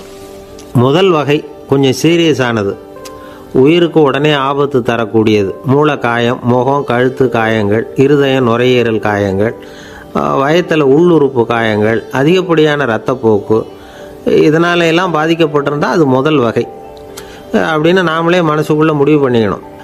இவங்களுக்கெல்லாம் உடனடியாக முதல் உதவி கொடுக்கணும். தாமதப்படுத்தாமல் ஆஸ்பத்திரிக்கு கொண்டுகிட்டு போயிடணும். இப்படி கொஞ்சம் எச்சரிக்கையாக நடந்துக்கிட்டால் அவங்களில் பல பேரை காப்பாற்றி போடலாம். 2வது வகை எப்படின்னா, முதல் உதவி விரைவாக கிடைச்சா உயிர் பிழைக்கக்கூடிய மார்பு காயங்கள், கைகால் எலும்பு முறிவு, இடுப்பு முதுகெலும்பு காயம், சீரான இரத்த சேதம், இப்படிப்பட்டவங்களை 2வது வகையாக பிரிக்கணும். ஆபத்து இல்லாத சிராய்ப்புகள், சிறு காயங்கள், இரத்த உறைவுகள், இதனால் பாதிக்கப்படுறவங்க 3வது வகை. ஒருத்தர் தலையில் அடிபட்டு நினைவு விழுந்துட்டார்னு வச்சுங்க, அவருக்கு வாந்தி வர்றதுனால புறையேறி மூச்சு அடைப்பு உண்டாகும். இப்படி ஆகாமல் இருக்கிறதுக்காக தலையை ஒரு பக்கமாக சாய்ச்சி வைக்கலாம். நாடி துடிப்பையும் இதய துடிப்பையும் தொட்டு பார்க்கணும். அது குறைஞ்சிருந்தாலும் சரி, நின்று இருந்தாலும் சரி, அவர் மார்பை நிமிஷத்துக்கு 80 தடவை உள்ளங்கையால் அழுத்தி இதய துடிப்பை வந்து மீட்கிறதுக்கு உதவி பண்ணணும். கழுத்தில் காயம்பட்டாலும் ஆபத்து அதிகம். கழுத்துக்கு அடியில் ஒரு துண்டை மடித்து வைக்கலாம். 2 பக்கமும் சின்ன தலையணை அல்லது துணி மடிப்புகளை வச்சு கழுத்தை அதிகமாக அசையாமல் பார்த்துக்கலாம். முதுகெலும்பு முறிஞ்சிருக்குமோ அப்படிங்கிற சந்தேகம் இருந்ததுன்னா அவரை அதிகமாக அசைய விடக்கூடாது. அதிகமாக அசைஞ்சால் தண்டு இடத்துல பாதிப்பு ஏற்பட்டு கை கால் விளங்காமல் போயிடும். அவரை ஒரு கனமான போர்வை இல்லைன்னா பாயில் படுக்க வச்சு 4 பேர் மெதுவாக தூக்கி மருத்துவ உதவிக்கு அனுப்பி வைக்கலாம். கையெலும்பு முறிஞ்சிருந்தால் முறிஞ்ச பாகத்தை உடம்போடு சேர்த்து அசையாமல் கட்டி போடலாம். கால் எலும்பு முறிஞ்சிருந்தால் மற்ற காலோடு சேர்த்து கட்டி போடலாம். முறிஞ்ச பாகம் தொங்காமல் பார்த்துக்கணும். அப்போ தான் வீக்கம் உண்டாகாமல் இருக்கும். வெட்டு காயம், குண்டடிப்பட்ட காயம் இதிலெல்லாம் ரத்தப்போக்கு அதிகமாக இருக்கும். ரத்தம் வெளியேற ஆபத்து அதிகம். சுத்தமான துணியை பல மடிப்புகளை மடித்து காயத்தின் மேலே வச்சு அழுத்தமாக ஒரு 10 நிமிஷம் பிடிச்சிக்கணும். ரத்தம் நின்ன உடனே காயத்துக்கு கட்டு போடலாம். சில சமயம் காயம்பட்ட பாகத்தை உயரமாக தூக்கி பிடிச்சிக்கிட்டா தான் ரத்த கசிவு நிற்கும். இந்த விவரங்களையெல்லாம் கொஞ்சம் மனசில் வாங்கி வச்சுக்கிட்டோம்னா சமயத்தில் உதவும். ஏன்னா இந்த காலத்தில் விபத்து வந்து எந்த ரூபத்தில் எப்போ வரும்னு யூகிக்கவே முடியல. நண்பர் ஒருத்தர் சொன்னார், நேற்றுக்கு பாருங்கள் சார், என் கண்ணு முன்னாடியே ஒரு சின்ன விபத்து நடந்ததுன்னார். என்னன்னு விசாரித்தோம். ஒரு பஸ்ஸில் வந்துக்கிட்டு இருந்தேன். அந்த பஸ்ஸில் பின்பக்கம் படி ஓரமாக நின்றுக்கிட்டு இருந்த ஒருத்தர் ரோட்டில் விழுந்துட்டார். டிரைவர் அதை கவனிக்கலை, நிறுத்தாமல் அவர் பாட்டுக்கு போகிறாருன்னார். கண்டக்டர் உடனே விசில் கொடுத்து பஸ்ஸை நிறுத்த வேண்டியது தானே அப்படின்னோம். அதுதான் சார் முடியாமல் போச்சுன்னார் அவர். ஏன்னு கேட்டாங்க. தவறி கீழே விழுந்ததே அந்த கண்டக்டர் தான் சார் அப்படிங்கிறார். ஒரு நண்பர், அவர்கிட்ட பேசிக்கிட்டு இருந்தேன். மனித உறவுகள் பற்றி அவர் சொல்லிகிட்டு இருந்தார். அமெரிக்காவில் தந்தை மகன் உறவு எப்படி இருக்குது அப்படிங்கிறத விளக்கிறதுக்கு அவர் ஒரு கதையை சொன்னார். ஒரு அப்பா பகல் பூராவும் அலுவலகத்தில் வேலை, ஓடி ஆடி உழைச்சிக்கிட்டு களைச்சி போய் ராத்திரி 10 மணிக்கு மேலே வீடு திரும்பினான். வீட்டு வாசலில் அவரோட மகன் காத்துக்கிட்டு இருக்கிறான். இன்னமும் தூங்கலை. அப்பாவை வாசல்லையே தடுத்து நிறுத்தி, அப்பா உனக்கு சம்பளம் எவ்வளவு அப்படின்னு கேட்குறான். ஏற்கனவே ஆஃபீஸு பிரச்சனைகளால் அலுத்து போய் திரும்புகிற அப்பாவுக்கு கோவம் வந்துடுது. என்னடா இப்படிலாம் கேளுன்னு உங்கள் அம்மா உனக்கு சொல்லி கொடுத்தாளா அப்படின்னு சொல்லிவிட்டு உள்ளே போய் சட்டையை கட்டி மாட்டிவிட்டு குளிச்சுவிட்டு மறுபடியும் வெளியில் வந்து உடையை மாற்றுகிற சமயம் அப்போ மறுபடியும் மகன் உள்ளே வந்து நிற்கிறான் அவர் முன்னாடியே. அப்பா உனக்கு எவ்வளவு சம்பளங்கிறான் மறுபடியும். அப்பாவுக்கு எரிச்சல் அதிகமாகிட்டுது. மணிக்கு $20 போதுமா அப்படின்னார். அப்படின்னா எனக்கு ஒரு $10 தர முடியுமா நான் மகன்? இதுக்கு தான் என் சம்பளம் எவ்வளவுன்னு கேட்டியா? 2ஆம் வகுப்பு படிக்கிற உனக்கு எதுக்குடா $10 அப்படின்னு கத்திவிட்டு தொலைக்காட்சி பெட்டியின் முன்னாடி போய் உட்காந்துக்கிட்டு ஏதோ நிகழ்ச்சியை பார்க்க ஆரம்பிச்சிட்டார். கொஞ்ச நேரம் கழித்து மறுபடியும் மகன் வந்து நிற்கிறான். அப்பா ப்ளீஸ் எனக்கு ஒரு $10 கொடுக்க முடியுமா? மகனுடைய கண்களில் கண்ணீர். என்னடா அவன் கண்ணீரை காட்டி காரியம் சாதிக்கலாம்னு பார்க்குறியா? ஒரு காசு கூட கொடுக்க மாட்டான் போ அப்படின்னு விரட்டி விட்டான். மகன் கண்ணீரை தொடச்சிக்கிட்டே கண்ணை தொடச்சிக்கிட்டு பேசாமல் போய் படுத்துக்கிட்டானா. கொஞ்ச நேரம் ஆச்சு. அப்பாவோட கோபம் கொஞ்சம் கொஞ்சமாக குறைஞ்சிது. பிள்ளைகிட்ட கோபமாக கத்துனது தப்பு தாங்கிறது புரிஞ்சுது அவனுக்கு. எழுந்திரிச்சு போனான், படுக்கை இறக்கி போனான். மகனை பார்த்தான். அவன் தலையணையை கட்டி பிடிச்சிக்கிட்டு அழுதுகிட்டு இருக்கிறான். அவனை மெல்ல நெருங்கி அவங்ககிட்ட எதமாக பேசுகிறதுக்கு ஆரம்பித்தானான். எதுக்குடா உனக்கு $10 பள்ளிக்கூடத்தில் கேட்டாங்களா அப்படின்னு கேட்டானான். மகன் சொல்லியிருக்கான், இல்லை டாடி, உனக்கு 1 மணி நேரம் சம்பளம் $20ன்னு சொன்னேன். நீ ஏற்கனவே எனக்கு கொடுத்த பாக்கெட் மணி $10 என்கிட்ட இருக்குது. இப்போ நீ இன்னொரு $10 கொடுத்தீங்கன்னா அதையும் சேர்த்து $20 ஆகிடும். அந்த $20 நான் உனக்கு கொடுத்துருவேன். அப்படி கொடுத்தா நீ என் கூட 1 மணி நேரம் செலவழிப்ப இல்லையா? அதுக்காக தான் $10 கேட்டேன் அப்படின்னு சொன்னானான். அந்த அப்பா கண்ணு கலங்கி போச்சான். ஆதரவோடு தன்னுடைய மகனை கட்டி பிடிச்சி அழ ஆரம்பிச்சிட்டாராம். இதுதான் நண்பர் சொன்ன கதை. அமெரிக்கா மட்டும் இல்லை, உலகம் பூராவும் இன்றைக்கி மனித உறவுகள் இப்படி தான் மாறிட்டுருக்கு. பெரியவர்கள் அறிவுரை என்ன தெரியுமா? உங்கள் குழந்தைகளிடமிருந்து குழந்தை பருவத்தை பிரித்து விடாதீர்கள் அப்படிங்கிறது தான். அதாவது இன்றைய குழந்தைகள் தங்கள் பிருந்தாவனத்தை இழந்து விடுகிறார்கள் அப்படிங்கிறது அவங்களுடைய கருத்து. இந்த நிலைக்கு நாம் காரணமாக இருந்துடக்கூடாது. குழந்தைகளோட விளையாடுவோம், குடும்பத்தோடு உறவாடுவோம் அப்படிங்கிறது தான் நம்முடைய நோக்கமாக இருக்கணும். இன்றைய உறவு முறைக்கு இன்னொரு உதாரணம் சொல்லுவாங்க. ஒருத்தர் வந்தாராம். அவர் பக்கத்தில் ஒரு சின்ன பையன். நாம் அவரை விசாரிக்கிறோம், யார் இந்த பையன் அப்படின்னா அவர் சொல்கிறார், இவன் எனக்கு தூரத்து உறவு அப்படின்னாராம். இந்த தூரத்து உறவுன்னா எப்படின்னு இருக்கான். இதுக்கு அவன் சொல்லியிருக்கிறான், இவன் எங்கள் அப்பாவுக்கு 8வது புள்ள அப்படின்னானாம். ஒரு ஊரில் ஒரு பெரிய ஞானி இருந்தார். அவர் படுக்கையில் இருந்தார். இன்னும் கொஞ்ச நேரம்தான் அவர் இந்த உலகத்தில் இருக்க போகிறார். அவரை சுற்றி ஏகப்பட்ட கூட்டம். ஏற்கனவே அவருடைய உபதேசங்களை கேட்டவங்க பல பேர் வந்து அவரை சுற்றி நிற்கிறாங்க. அந்த ஞானி மெதுவாக கண்ணை திறந்து பார்க்குறார். எல்லாரும் அவருடைய கடைசி வார்த்தையை கேட்கறதுக்காக அவளோட காத்துக்கிட்டு இருக்கிறாங்க. அந்த ஞானி மெதுவாக பேச ஆரம்பித்தார். நான் என்னுடைய வாழ்நாள் பூராவும் உங்களுக்கு நிறைய போதனைகள் சொல்லிக்கிட்டு இருக்கிறேன். பேரானந்தம், மகிழ்ச்சி, தியானத்தன்மை இதை பற்றியெல்லாம் சொல்லியிருக்கிறேன். இப்போ நான் வேறு ஒரு கரைக்கு போய்கிட்டு இருக்கிறேன். நான் இனிமேல் இந்த கரையில் இருக்க மாட்டேன். நீங்கள் நான் சொன்னதையெல்லாம் கேட்டீங்க, ஆனால் எதையும் நீங்கள் வந்து நடைமுறைப்படுத்தி பார்க்கல. எல்லாம் கேட்டதோடு சரி, அதோடு விட்டுவிட்டீங்க. அப்புறம் அதை தள்ளி போட்டுக்கிட்டே வந்துட்டீங்க. மேலும் அதை தள்ளி போடுறதுல எந்த பிரயோஜனமும் கிடையாது. இப்போ நான் போய்கிட்டு இருக்கிறேன். உங்களில் யாராவது என்னோட வர்றதுக்கு தயாரா அப்படின்னு கேட்டார். அவ்வளவுதான். யாரும் வாயை திறக்கலை. ஒரே மௌனம், சத்தமே இல்லை. ஒருத்தர் பார்த்துக்கிட்டே நிற்கிறாங்க. அந்த கூட்டத்தில் ஒரு ஆள் அந்த ஞானி கூடவே 40 வருஷத்துக்கு மேலே இருந்திருக்கிறான். அவனும் வாயை திறக்காமல் இன்னொருத்தன் முகத்தை பார்த்துக்கிட்டே நிற்கிறான். இந்த சமயத்தில் பின்னாடி நின்றுக்கிட்டு இருந்த ஒருத்தன் கையை தூக்கினான். ஞானி அவனை பார்த்தார். சரி, ஒருத்தனுக்காவது நம்மோட வர்றதுக்கு தைரியம் இருக்குது அப்படின்னு நினச்சார். ஆனால் அந்த ஆள் என்ன சொன்னான் தெரியுமா? ஐயா, நீங்கள் கேட்குறப்போ நான் உடனே எழுந்திருக்கல, கையை மட்டும்தான் தூக்கினேன். என்ன காரணம்னா, நான் எப்படி அடுத்த கரைக்கு வந்து சேர்றதுங்கிறது தெரிஞ்சுக்கிறதுக்காக தான். அந்த விவரத்தை மட்டும் இப்போ உங்ககிட்ட இருந்து நான் தெரிஞ்சுக்க ஆசைப்பட்றேன். ஏன்னா இப்போ நான் உங்கள் கூட வர்றதுக்கு தயாராக இல்லை. எவ்வளவோ காரியங்களை நான் இன்னும் இங்கே முடிக்க வேண்டி இருக்குது. வீட்டுக்கு ஒரு விருந்தினர் வந்திருக்கிறார். என்னுடைய இளைய மகனுக்கு கல்யாணம் பண்ணி வைக்கணும். அதனால் இன்றைக்கி உங்கள் கூட வர முடியாது. அது மட்டும் இல்லை, இப்போ உங்கள் கூட அடுத்த கரைக்கு வந்தால் திரும்பி வர முடியாதுன்னு வேறு சொல்கிறீங்க. அதனால் இப்போ நான் வரல. இன்னொரு நாள் நிச்சயமாக நான் வர்றேங்க, வந்து உங்களை சந்திக்கிறேன். அதனால் இப்போ நீங்கள் இன்னொரு தடவை எங்களுக்கு விளக்கமாக சொல்லணும். ஏற்கனவே பல தடவை சொல்லியிருக்கிறீங்க. தயவு பண்ணி இப்போ ஒரு தடவை சொன்னீங்கன்னா சௌகரியமாக இருக்கும். அந்த அடுத்த கரையை அடையிறது எப்படி? இப்போ ஒரு தடவை அதை விளக்கமாக சொல்லிட்டிங்கன்னா நல்லா ஞாபகப்படுத்திக்குவேன். அது சரியான சமயம் வர்றப்போ இது எனக்கு உதவியாக இருக்கும் அப்படின்னு நானா. ஆனால் உண்மை என்ன தெரியுமா? அந்த சரியான சமயம் வரவே இல்லை அப்படிங்கிறது தான் உண்மை. இப்படி அந்த கதை முடியும். இந்த கதை வந்து அந்த ஒரு ஆளுக்கு மட்டும் இல்லை, கிட்டத்தட்ட எல்லாருக்குமே அது பொருந்தும் அப்படிங்கிறாங்க விவரம் தெரிஞ்சவங்க. எல்லாருமே அந்த சரியான தருணத்துக்காக தான் காத்துக்கிட்டு இருக்கிறாங்களாம். அதுக்காக ஜோசியம் பார்க்குறாங்க, கைரேகை பார்க்குறாங்க. நாளைக்கு என்ன நடக்குங்கிற ஆவலில் எல்லாரும் காத்துக்கிட்டு இருக்கிறாங்க. ஆனால் அந்த ஒரு நாள் ஒருபோதும் வரப்போகிறதில்ல. நீங்கள் தள்ளி போடுறதுக்காக பல அர்த்தமில்லாத காரணங்களை தேடுறீங்க அப்படிங்கிறார் ஒரு ஞானி. காத்திருக்கிறதுலேயே நம்ம காலம் ஓடி போயிடுது. ஏன்னா இன்றைக்கி நாம் சிந்திக்கிறது நாளைக்கு நாம் சிந்திக்கிறது இல்லை. ஒவ்வொரு நாளும் ஒவ்வொரு மாதிரி போயிடுது. நாளைக்கு மறுநாளை பற்றியே சிந்திக்கிறோம். இப்படியே அது பாட்டுக்கு போயிடும். கரையை தொட்டு பார்க்குறது எப்போ? இதுதான் கேள்வி. நமக்கு வேண்டியப்பட்ட ஒருத்தர் ஒரு ரயில்வே பிளாட்ஃபாரத்தில் நின்றுட்டு இருக்கிறார். அங்கே இருக்கிறவங்க கிட்ட கேட்குறாராம், விசாரிக்கிறார். ஏங்க கிழக்க போகிற ரயில் போயிட்டுதுங்களான்னாராம். போயிட்டுதுன்னு இருக்கிறாங்க. கொஞ்ச நேரம் கழித்து ஏங்க மேற்க போகிற ரயில் போயிட்டுதுங்களான்னு கேட்டிருக்காரு. போயிட்டுதுங்களான் இருக்காங்க. அப்புறம் கொஞ்சம் நேரம் கழித்து மறுபடியும் ஏங்க 10:30 மணி வண்டி போட்டுதான்னு கேட்டிருக்காரு. தொடர்ந்து காலையிலேருந்து சாயந்தரம் வரைக்கும் இப்படி ஒரே இடத்துல நின்றுட்டு கேட்டுக்கிட்டே இருக்கிறார். இதை பார்த்துக்கிட்டு இருந்த ஒருத்தர் அவர்கிட்ட வந்து, ஏங்க நீங்கள் எங்கே போகணும் அப்படின்னு கேட்டாராம்.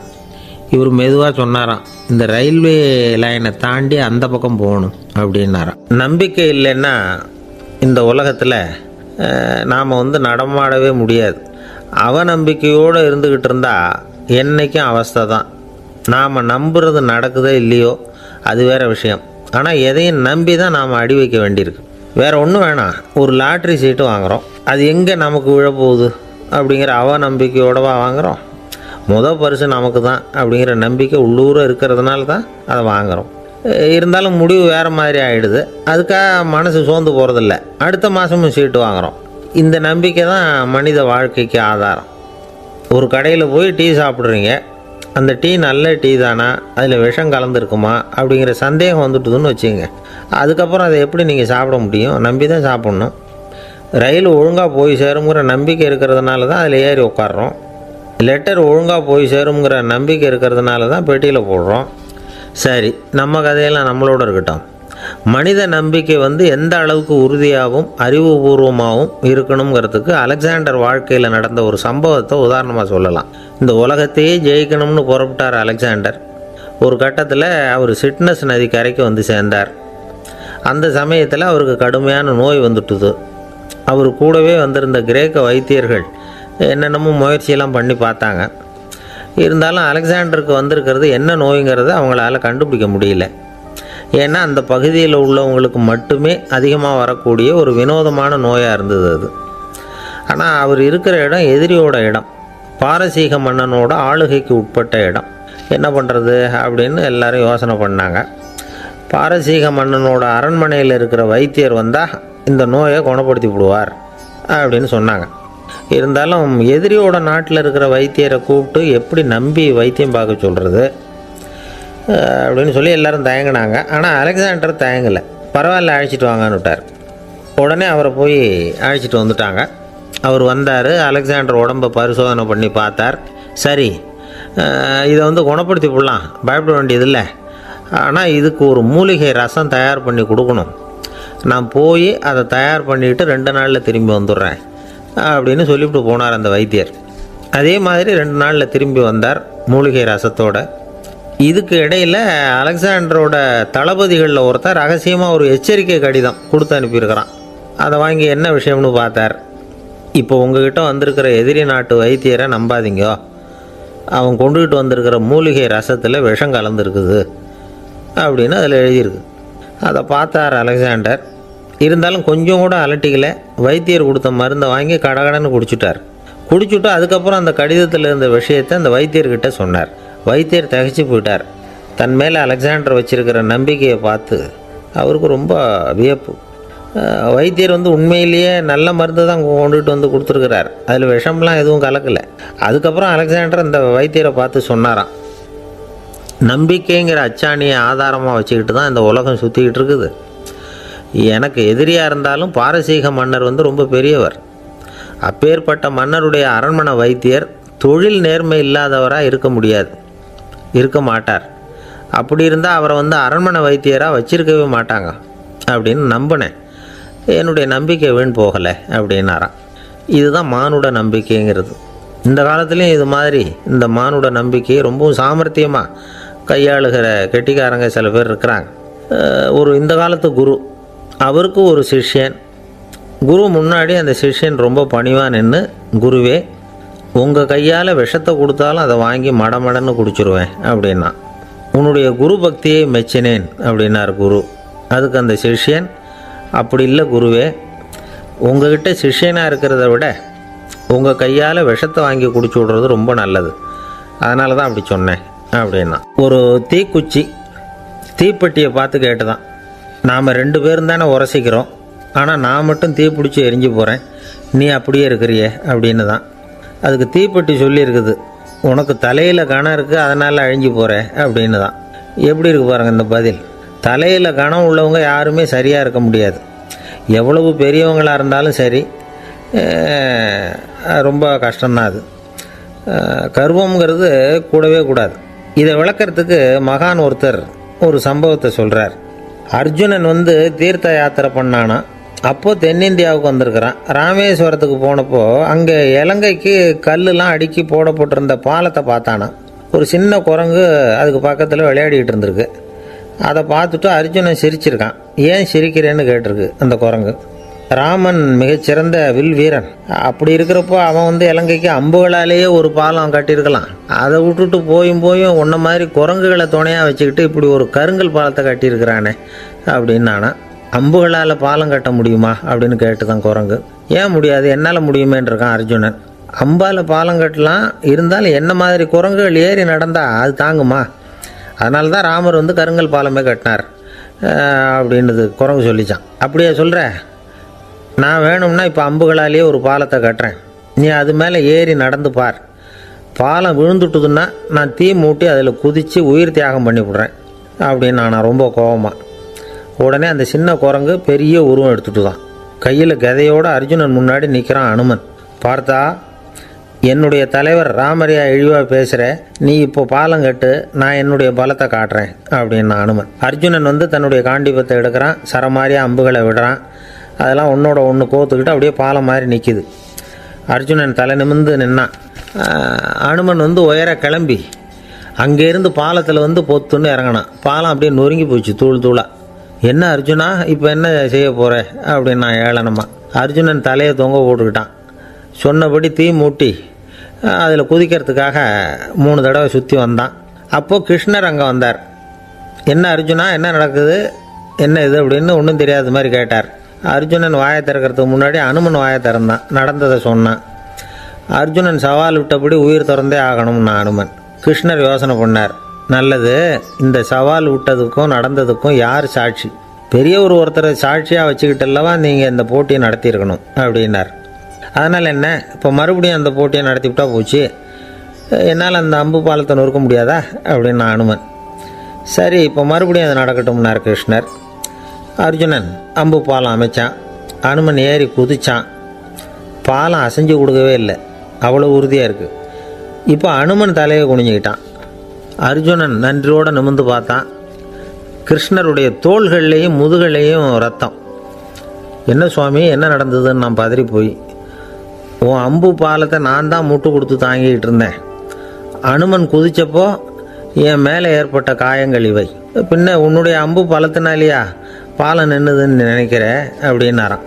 முதல்ல அர்ஜுனன் அப்புறம் அனுமன் 2 பேருக்குமே கர்வ பங்கம் ஆகிட்டு தான். அதாவது அவங்கக்கிட்ட இருந்த கர்வம் போயிட்டுது. யாராக இருந்தாலும் கர்வம் கூடாதுங்கிறத இதிலேருந்து நாம் புரிஞ்சுக்கணும். இந்த காலத்தில் நாமெல்லாம் எந்த விஷயத்துக்கெல்லாம் கர்வப்பட்டுருக்கோம் தெரியுமா? 2 பெண்கள் தங்களுடைய கணவன்மார்களை பற்றி ரொம்ப பெருமையாக பேசிக்கிட்டாங்களாம். அதில் ஒரு அம்மா சொல்லியிருக்கு, என் வீட்டுக்காரர்கிட்ட எந்த சப்ஜெக்ட் கொடுத்தாலும் சரி அந்த விஷயத்தை பற்றி அழகாக 1 மணி நேரம் பேசுவார் அப்படின்னாங்களாம். உடனே இன்னொரு அம்மா, அது என்ன பிரமாதம், என் வீட்டுக்காரருக்கு சப்ஜெக்டே தேவையில்லை, விஷயமே இல்லாமல் நாள் பூரா பேசிக்கிட்டு இருப்பார் அப்படின்னாங்களாம். ஒரு காடு, நல்ல மரம்லாம் செழிச்சு இருந்தது. அப்படிப்பட்ட காட்டில் ஒரு சாது இருந்தார். அவர் எப்படின்னா எப்பவும் ஒரு மரத்தடியில் உட்காந்துருப்பார். ஏன்னா அவருடைய இருப்பிடமே அதுதான். அவர் என்ன பண்ணுவார், 3 கல் வச்சுருந்தார். செங்கல் மாதிரி இருக்கும், ஆனால் அதை விட கொஞ்சம் பெருசாக இருக்கும். எதுக்கு அந்த 3 கல்லுன்னா அதுதான் அவருடைய படுக்கை. அதாவது தூங்குறப்ப ஒரு கல்லை தலைக்கு கீழே வச்சுக்குவார், இன்னொரு கல்லை இடுப்புக்கு கீழே வச்சுக்குவார், இன்னொரு கல்லை காலுக்கு கீழே வச்சுக்குவார். உடம்பை அப்படியே ஒரு தகட்டால் மூடிக்குவார், அப்படியே தூங்கி போடுவார். மழை பெய்யுதுன்னு வச்சுங்க, அவர் உடம்பு 3 கல் மேலே இருக்குதா, அதனால் தண்ணி அடியில் ஓடி போடும், உடம்பு நனையாது. மேலே தகடு இருக்கிறதுனால மழையும் உடம்புல படாது.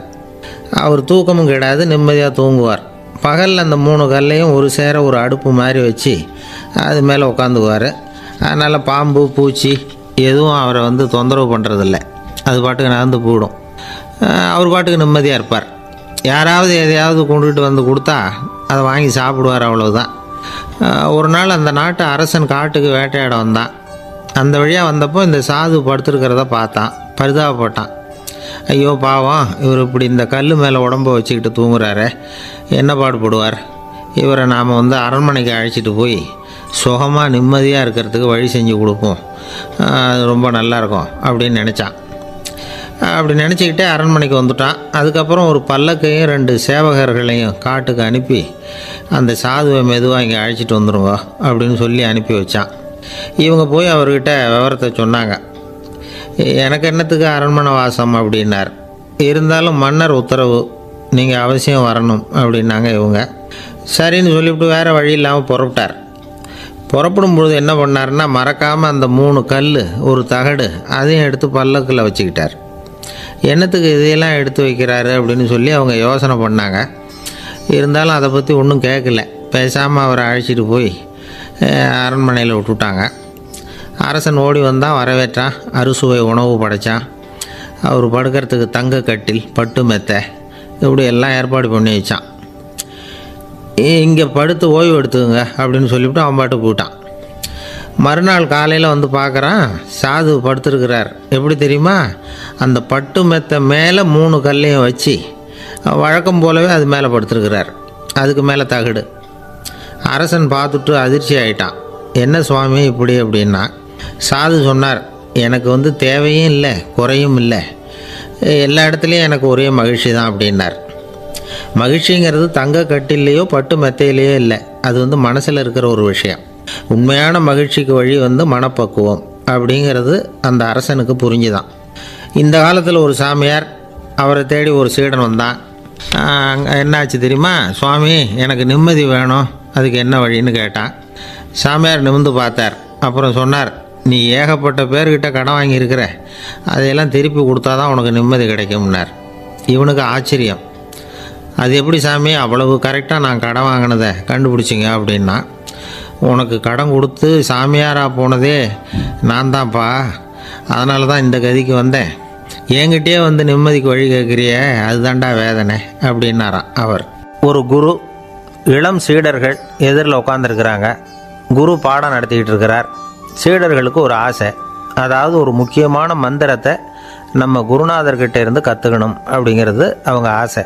அது என்ன மந்திரம்னா, இறந்தவரை உயிர்ப்பிக்கக்கூடிய புனித மந்திரம், அதாவது செத்தவங்களுக்கு மீண்டும் உயிர் உண்டாக்குகிற மந்திரம். குருவே, தயவு பண்ணி அந்த மந்திரத்தை எங்களுக்கு உபதேசிக்கணும் அப்படின்னு கேட்டாங்க. அது ரொம்ப ஆபத்தானது, அது என்னத்துக்கு உங்களுக்கு வேண்டாமேன்னாராம் குரு. எங்களுடைய நம்பிக்கை வந்து உறுதிப்படுறதுக்காகத்தான் கேட்குறோம், வேற ஒன்றும் இல்லை அப்படின்னு நாங்களாம் சீடர்கள். பக்குவப்படாத அறிவுங்கிறது ரொம்ப ஆபத்தானது அப்படின்னாராம் குரு. இது சீடர்களுக்கு புரியல.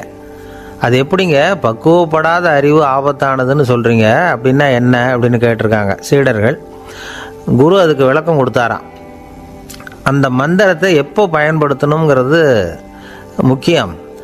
அதை அறியக்கூடிய ஞானம் ஏற்படுகிற வரைக்கும் அதை தெரிஞ்சுக்காமல் இருக்கிறது தான் நல்லது, இல்லைன்னா ஆபத்துன்னாராம். ஆனால் அந்த சீடர்கள் அதை கேட்குற மாதிரி இல்லை, ரொம்ப பிடிவாதம் பண்ண ஆரம்பிச்சுட்டாங்க. சரி வாங்க சொல்கிறேன்னார் குரு. எல்லோரும் வந்தாங்க. அந்த புனித மந்திரத்தை அவங்களுக்கு ரகசியமாக உபதேசம் பண்ணார். உபதேசம் பண்ணிவிட்டு அவங்களுக்கு எச்சரிக்கையும் கொடுத்தார். இந்த மந்திரத்தை நல்லா ஆராய்ச்சி பார்த்ததுக்கு அப்புறம் தான் உச்சரிக்கணும், அவசரப்பட்டு எதுவும் செஞ்சிடக்கூடாது அப்படின்னு ஒரு தடவைக்கு பல தடவை எச்சரிக்கை கொடுத்தார். சரின்னு சொல்லிவிட்டு அவங்கெல்லாம் மந்திரத்தை கற்றுக்கிட்டு எழுந்திரிச்சு போயிட்டாங்க. ஒரு நாள் அந்த சீடர்கள் எல்லாம் மணற்பாங்கான இடத்துல அப்படியே நடந்து போயிட்டுருக்கிறாங்க. ஒரு பாலைவன பகுதி மாதிரி ஒரு இடம். அங்கே ஒரு இடத்துல எலும்புகள் குவியலாக கிடந்தது. உடனே இந்த சீடர்கள் முன்ன பின்ன யோசிக்காமல், தியானமும் பண்ணாமல், அந்த மந்திரத்தோட பயனை வந்து சோதித்து பார்க்கணும் அப்படின்னு நினச்சிக்கிட்டு அந்த மந்திரத்தை உச்சரிக்க ஆரம்பிச்சிட்டாங்க. அவ்வளோதான். உடனே என்னாச்சு தெரியுமா?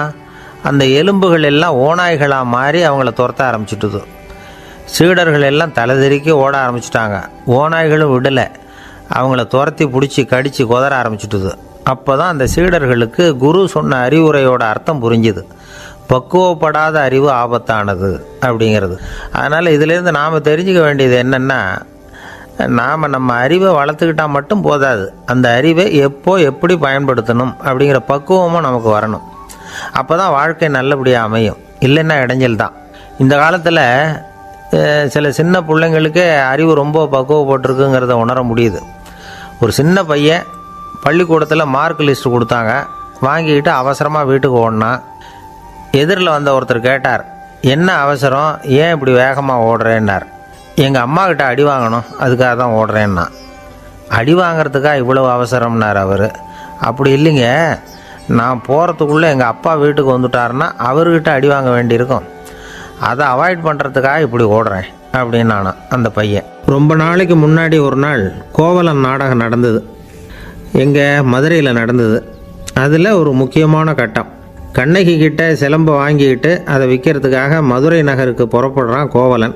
அந்த சமயத்தில் கண்ணகி பாடுற மாதிரி ஒரு நாடக பாடல், நாடக ஆசிரியர் எழுதினது. அது என்ன பாட்டுன்னா, மா பாவியோர் கூடி வாழும் மதுரைக்கு மன்னா போகாதீர் என்று அப்படின்னு ஆரம்பிக்கும் அந்த பாட்டு. இதுதான் அந்த பாட்டு. இதை கண்ணகி மேடையில் பாடின உடனே கூட்டத்தில் சலசலப்பு.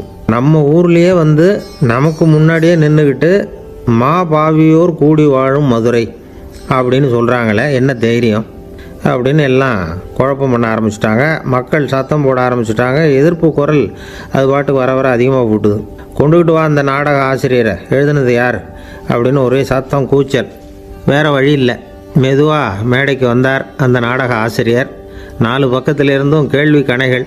மக்களை பார்த்து கொஞ்சம் அமைதியாக இருங்கோ அப்படின்னு சொல்லிவிட்டு தன்னுடைய விளக்கத்தை சொல்ல ஆரம்பித்தார் அந்த நாடக ஆசிரியர்.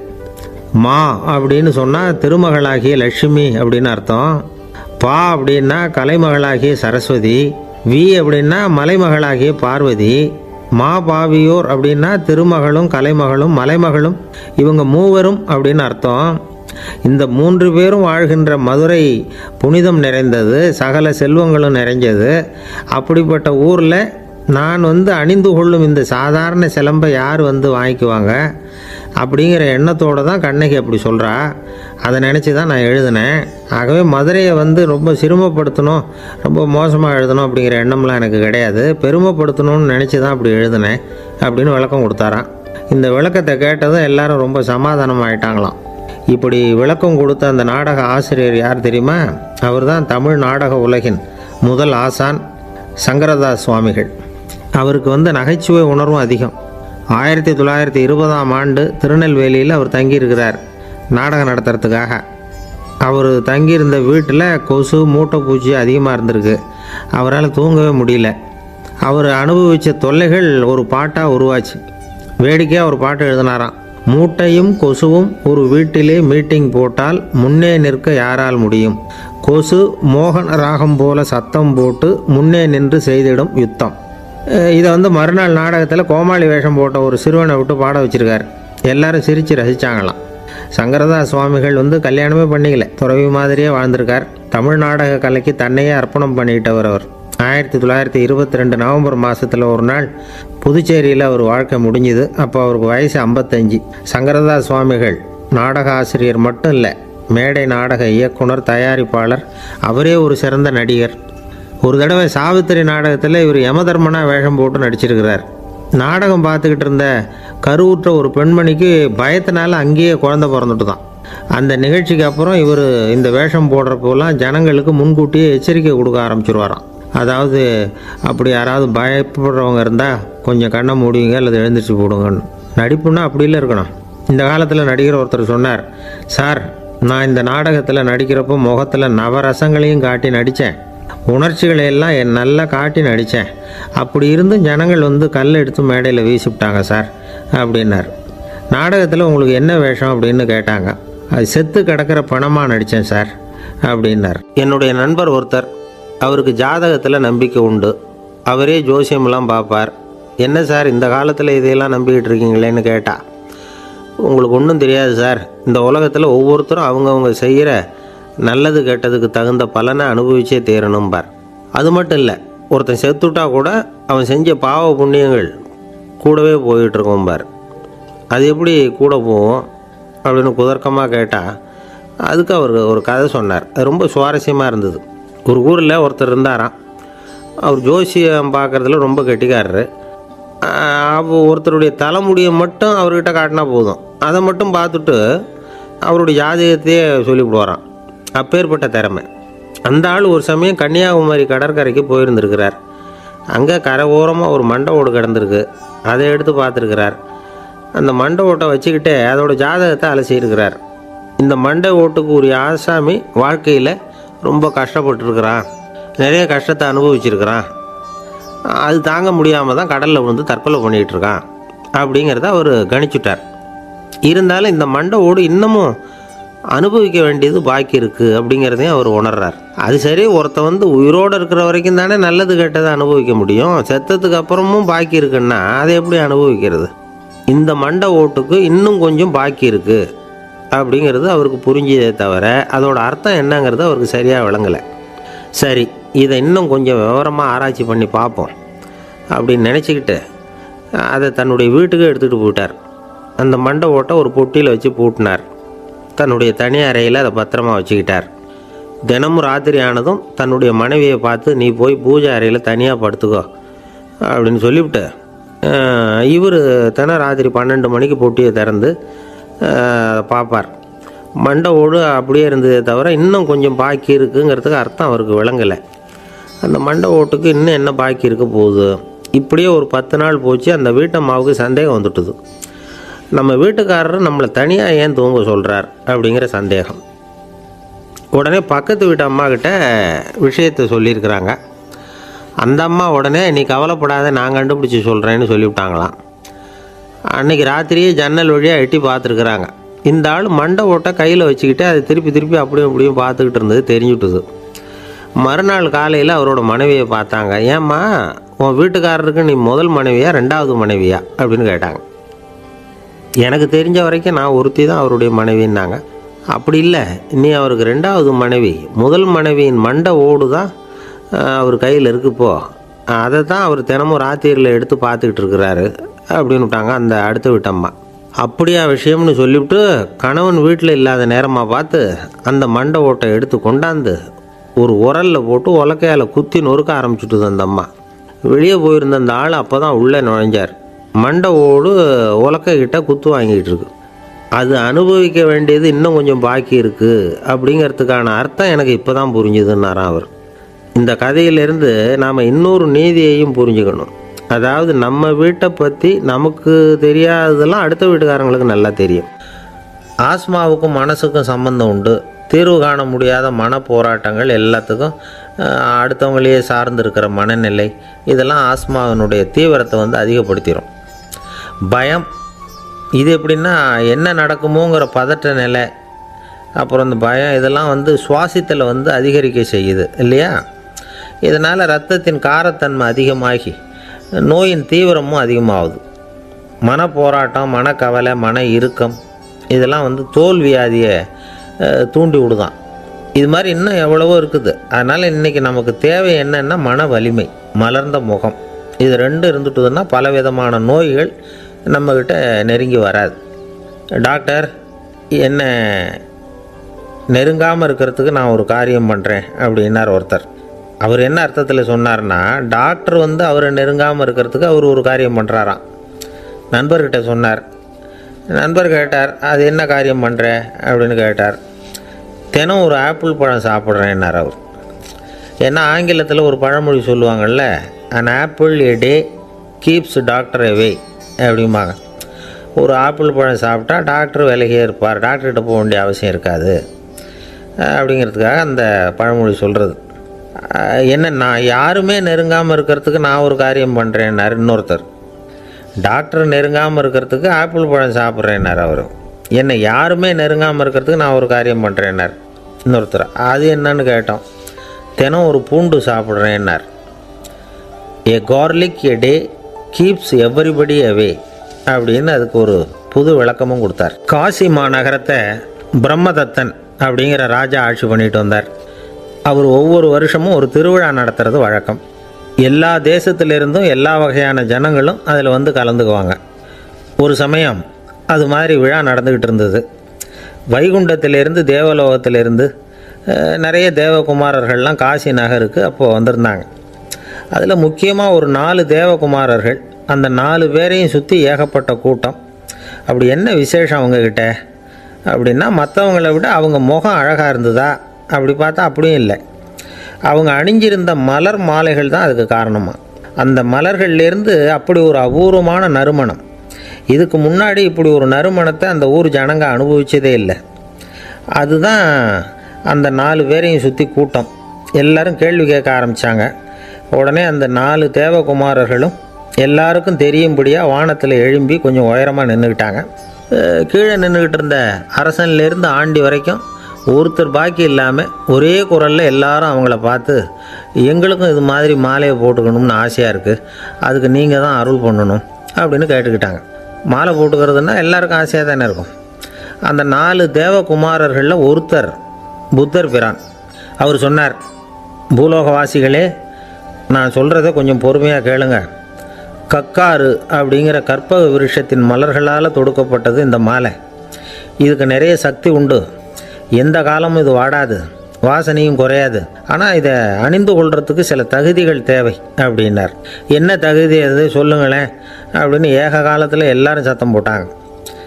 தீய இயல்புகள் உள்ளவங்க, இழிந்த சிந்தனை, இழிந்த செயல் உள்ளவங்க இந்த மாலையை அணிய முடியாது அப்படின்னார். அவ்வளோதான். கூட்டத்தில் சத்தம் போட்டவங்கள்லாம் மெதுவாக அப்படி அடங்க ஆரம்பிச்சிட்டாங்க. இன்னொரு தேவகுமாரன் சொன்னார், அடுத்தவங்க பொருளை அபகரிக்காதவன், அடுத்தவங்களுக்கு கெடுதல் பண்ணக்கூடிய பொய் பேசாதவன், பேராசையினால் கெட்ட வழியில் பொருள் ஈட்ட நினைக்காதவன் இந்த மாலையை போட்டுக்கலாம் அப்படின்னார். கூட்டத்திலிருந்து யாரும் முன்னுக்கு வரல.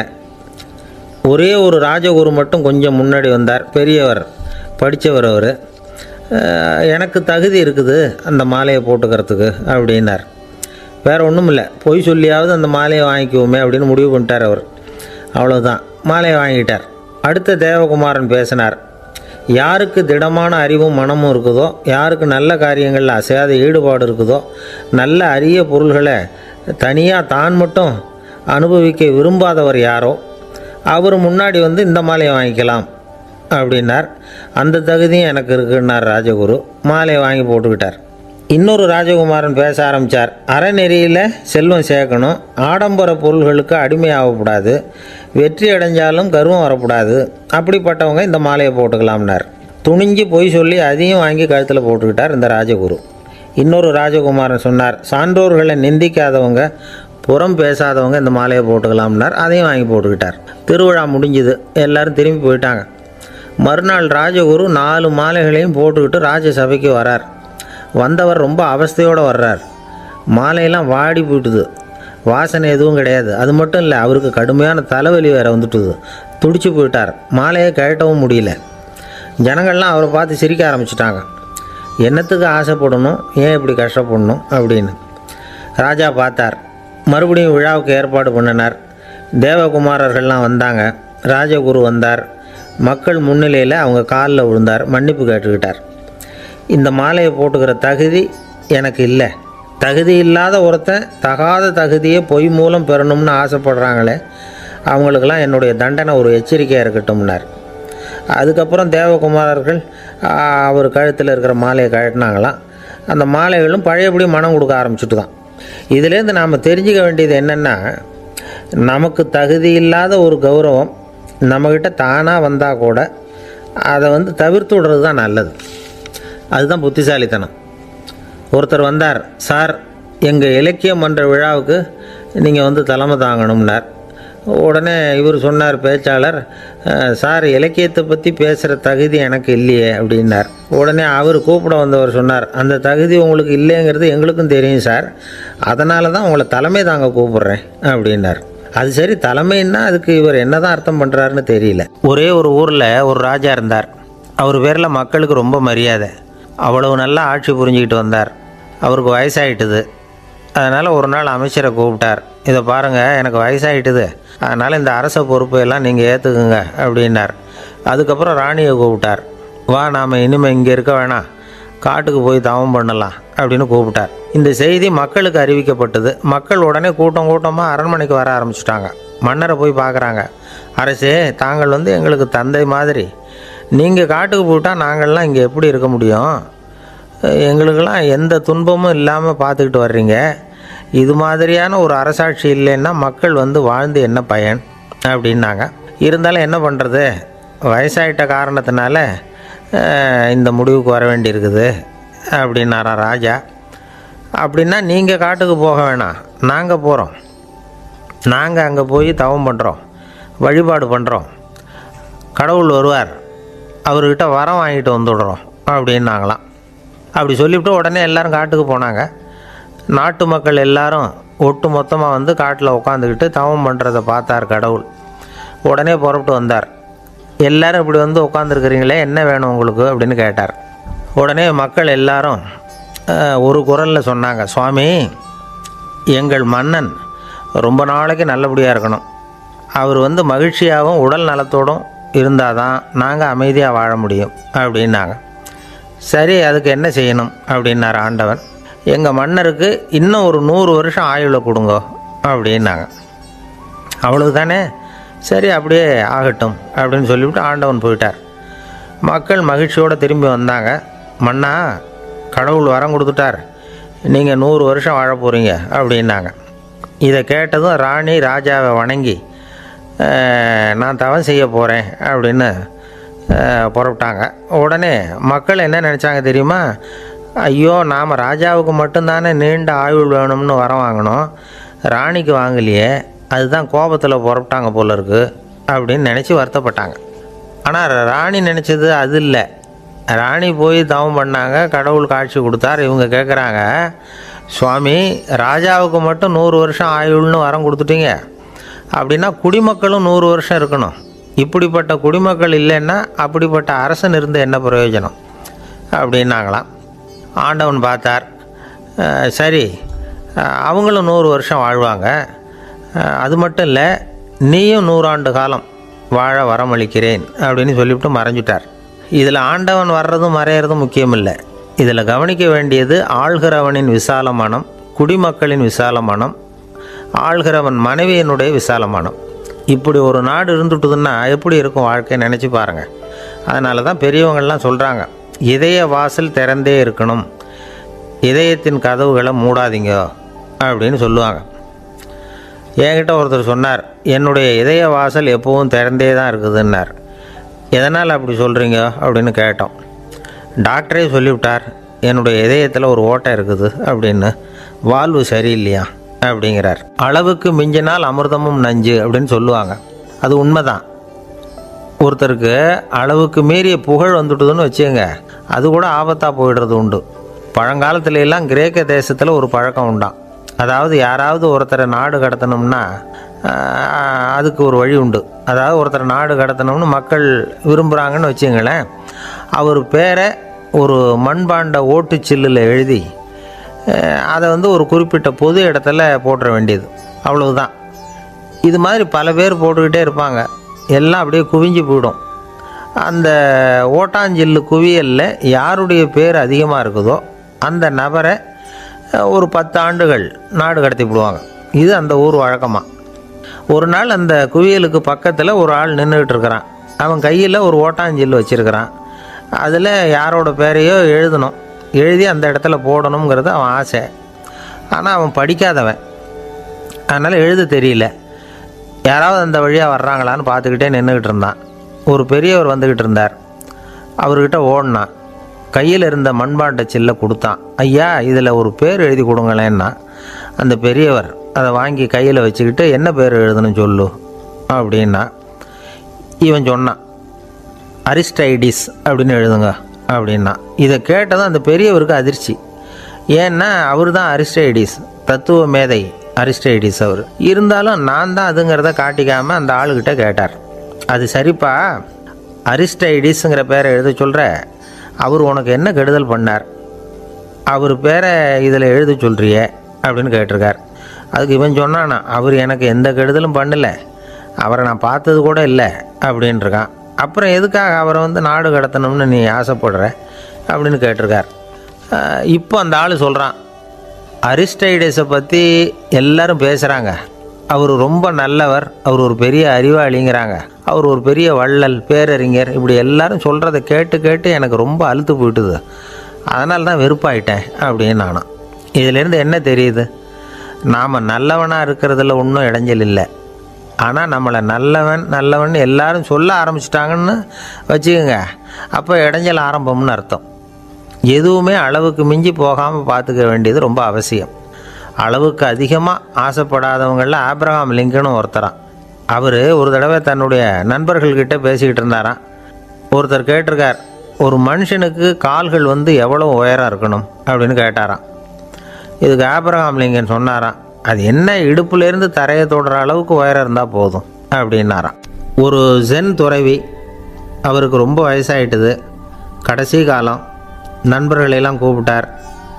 நண்பர்களே, நான் வித்தியாசமான முறையில் சாகணும்னு ஆசைப்படுறேன், அதுக்கு ஏதாவது யோசனை சொல்லுங்களேன் அப்படின்னு கேட்டாராம். நண்பர்கள் சிரித்தாங்க. என்ன பேச்சு பேசுகிறீங்க, சாவறதுங்கிறது என்ன விளையாட்டு கத்தனமான காரியமா அப்படின்னு கேட்டிருக்காங்க. அந்த துறவி கொஞ்ச நேரம் யோசனை பண்ணார். அப்புறம் கேட்டாராம், இது வரைக்கும் யாராவது நடந்துக்கிட்டே இறந்துருக்குறாங்களா அப்படின்னாராம். எல்லாரும் இல்லைன்னாங்களாம். ஒருத்தர் மட்டும் சொல்லியிருக்கார், அப்படியும் ஒருத்தர் இறந்துருக்கிறதாக ஒரு கதையில் படிச்சிருக்கிறேன், ஒரு ஞானியால் தான் அப்படியெல்லாம் செய்ய முடியும் அப்படின்னு அவர் சொன்னாராம்.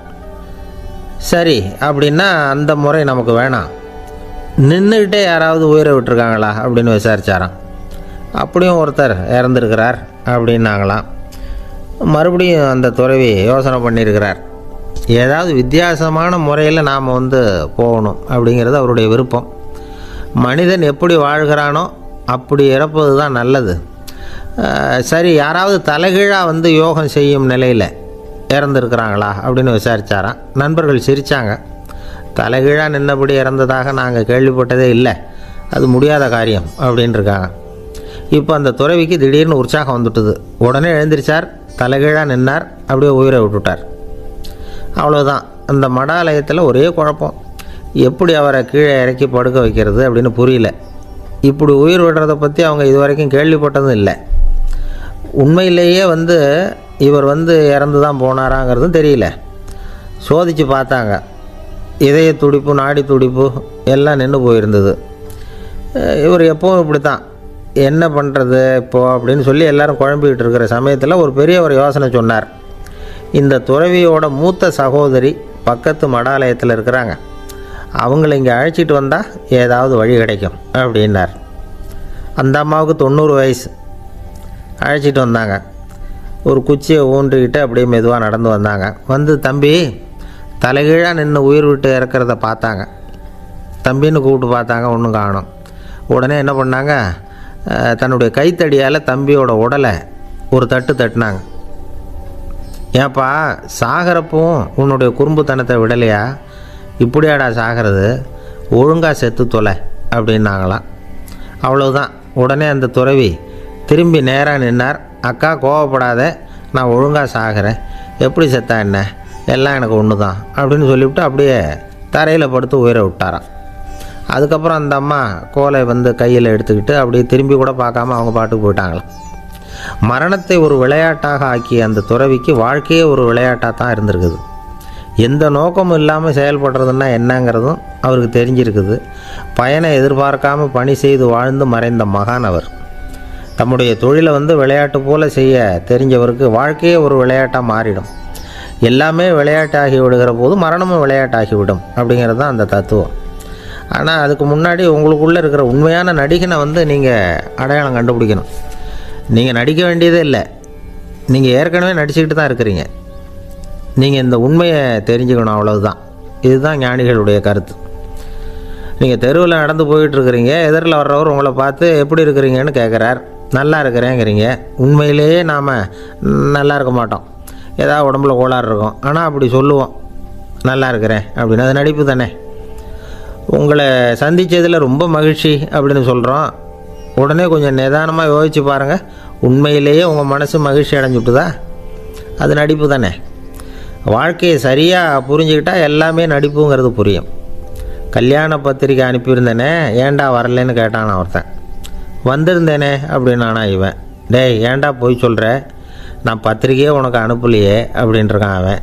அதுக்கு இவன் சொன்னானா, பத்திரிக்கை அனுப்புனேன்னு நீ போய் சொல்கிறப்போ கல்யாணத்துக்கு வந்தேன்னு நான் போய் சொல்லக்கூடாதா அப்படின்னானா. ஒரு பெரிய பியானோ கலைஞர் வியன்னாவில் இருந்தார். ரொம்ப புகழ்பெற்ற இசை கலைஞர் அவர். இங்கிலாந்து மகாராணி விக்டோரியா அவருடைய சங்கீதத்தை கேட்கணும்னு ஆசைப்பட்டாங்க. அவரை அரண்மனைக்கு கூப்பிட்டாங்களாம். பியானோ வாசிக்க சொல்லி கேட்டாங்களாம். இவரும் ரொம்ப பிரமாதமாக வாய்ச்சி காட்டியிருக்கார். உடனே பாராட்டி பரிசுகள்லாம் கொடுத்து அனுப்புனாங்களாம். அந்த இசையை கேட்குறதுல அரசிக்கு ரொம்பவும் ஆர்வம் உண்டு. அதனால் அதுக்கப்புறமும் அந்த கலைஞர் அடிக்கடி அரண்மனைக்கு வர வேண்டிய அவசியம் ஏற்பட்டது. ஏன்னா அரசி கூப்பிட ஆரம்பித்தாங்க. இவர் போகணும், அங்கே இசை நிகழ்ச்சி நடத்தணும். இவர் அங்கே பாடி வாசிக்கிறது உண்டு. ஒரு தடவை மகாராணி அவரை பார்த்து, உங்கள் நாட்டு தேசிய கீதம் பாடுங்களேன் அப்படின்னு கேட்டாங்களாம். உடனே அவர் தன்னுடைய நாடான ஆஸ்திரியாவின் தேசிய கீதத்தை பாடியிருக்கிறார். அவர் பாட ஆரம்பித்த உடனே மகாராணி எழுந்திரிச்சு நின்னாங்களாம். அதுக்கு மரியாதை செலுத்துகிற நோக்கத்தோடு பாட்டு முடிகிற வரைக்கும் அப்படியே நின்றுக்கிட்டு இருந்தாங்களாம். இதுதான் அந்த அரசியினுடைய பெருந்தன்மை. அதாவது நாட்டுப்பற்றுங்கிறது அந்த அளவுக்கு அப்படி இருக்கணும். இப்படி ஒரு அரசியே நம்ம நாட்டு தேசிய கீதத்துக்கு எழுந்திரிச்சு நின்று மரியாதை செலுத்துகிறாங்க அப்படிங்கிறத புரிஞ்சிக்கும் பொழுது அந்த முதிய கலைஞரின் மகிழ்ச்சிக்கு அளவே இல்லையாம். அதுக்கப்புறம் அந்த பியானோ கலைஞர் ஒரு நாள் தன்னுடைய நண்பர் ஒருத்தர்கிட்ட பேசிக்கிட்டு இருந்தாராம். அப்போ சொன்னாராம், மகாராணியார் எனக்கு எவ்வளவோ பரிசுகள்லாம் கொடுத்துருக்குறாங்க. ஒரு தடவை எனக்கு வைரக்கல் பதித்த அணி ஒன்றை கூட பரிசாக கொடுத்தாங்க. ஆனால் அதை விட உயர்ந்த விலை மதிக்க முடியாத அணி என்ன தெரியுமா? நான் என்னுடைய நாட்டு தேசிய கீதத்தை நான் பாடுறப்போ அவங்க எழுந்திரிச்சு நின்று மரியாதை செலுத்தினாங்களே, அதுதான் எனக்கு கிடைச்ச மிகப்பெரிய பரிசு அப்படின்னாராம். எனக்கு தெரிஞ்ச சங்கீத வித்வான் ஒருத்தர் இருக்கார். சமீபத்தில் ஒரு நாள் அவரை பார்த்தேன். எப்படி போயிட்டுருக்கு உங்கள் தொழில் அப்படின்னு கேட்டேன்.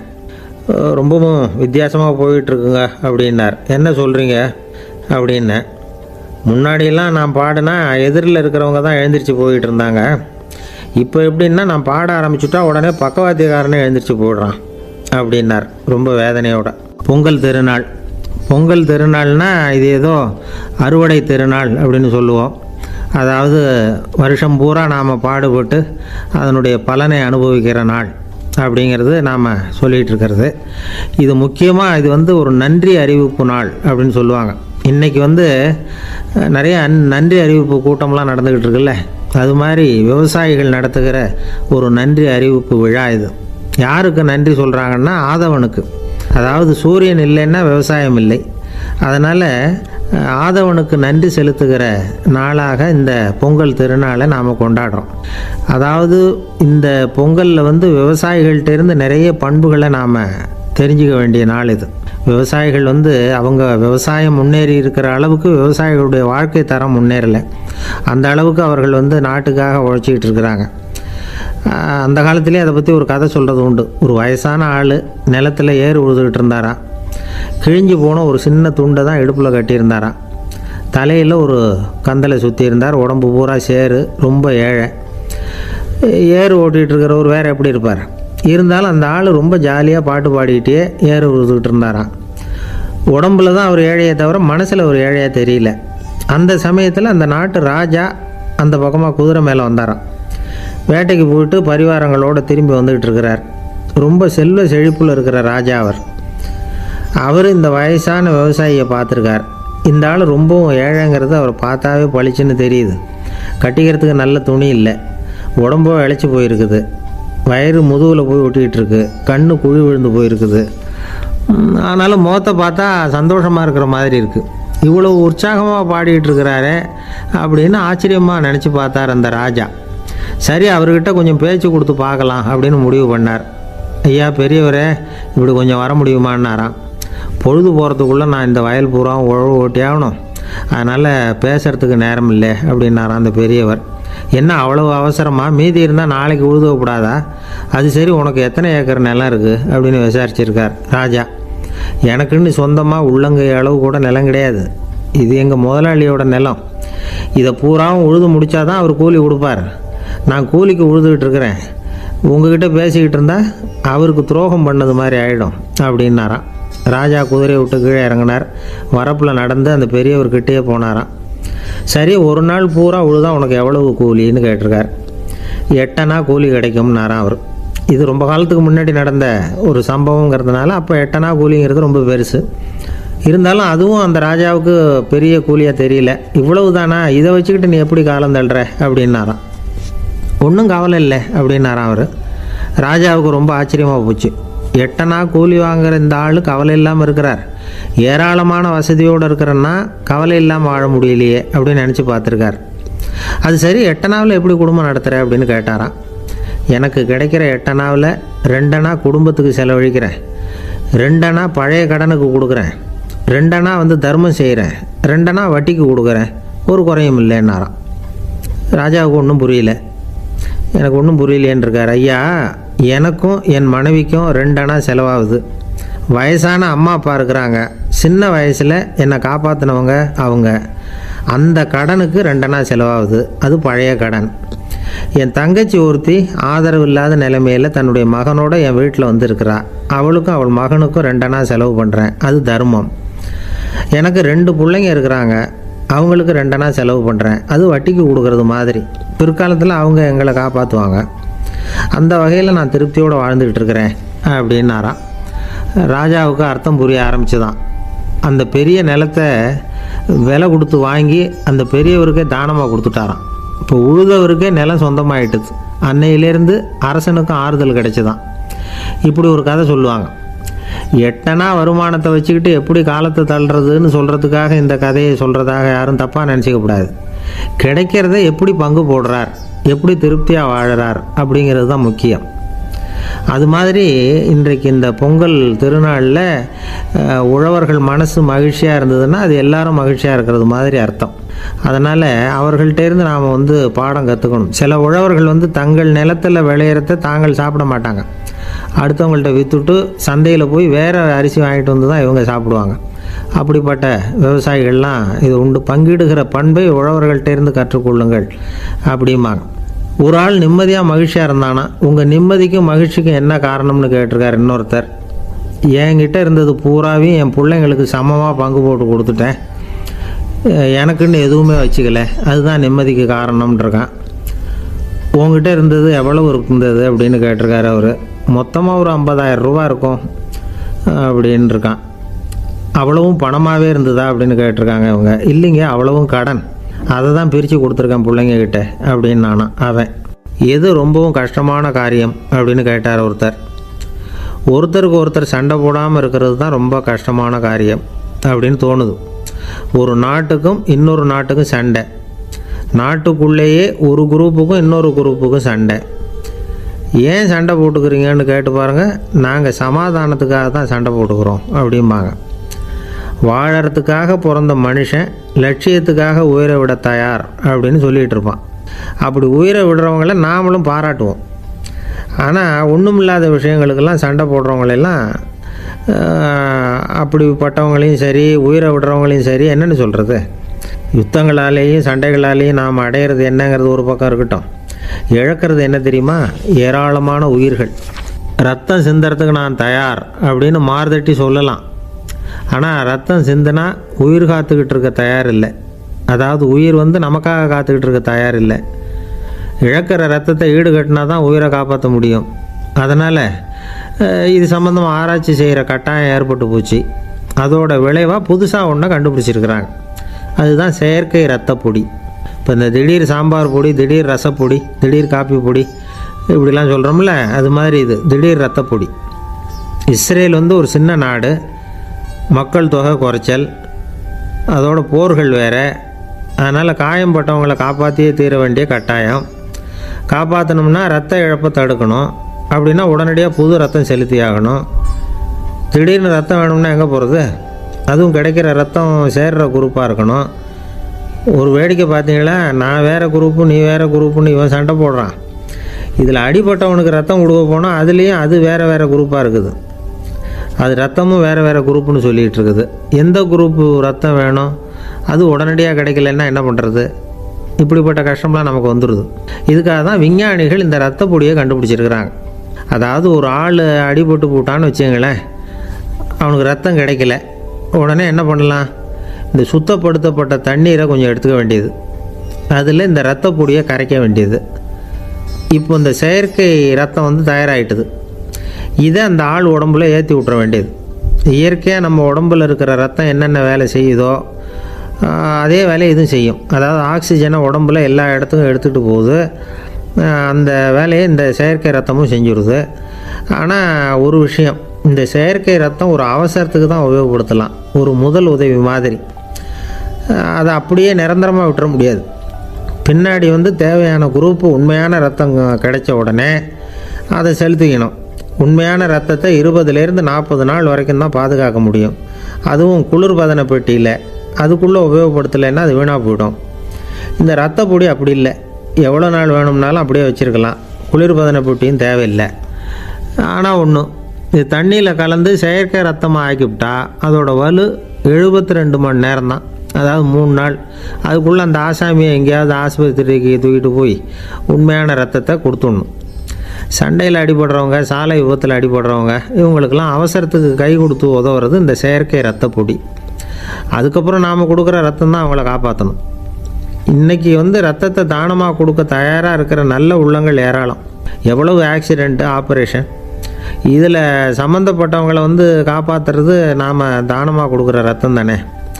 ஒரு ஆக்சிடெண்ட்டு, ஒரு ஸ்கூட்டர் ஒரு ஆள் மேலே மோதி விட்டுது, பார்த்து வரக்கூடாதா அப்படின்னா அந்த ஆள், நீ தான் பார்த்து நடக்கணும், ஏன்னா 20 வருஷமாக நான் அந்த ஸ்கூட்டரை ஓட்டிகிட்டு இருக்கிறேன் அப்படின்னு நானா இவன்.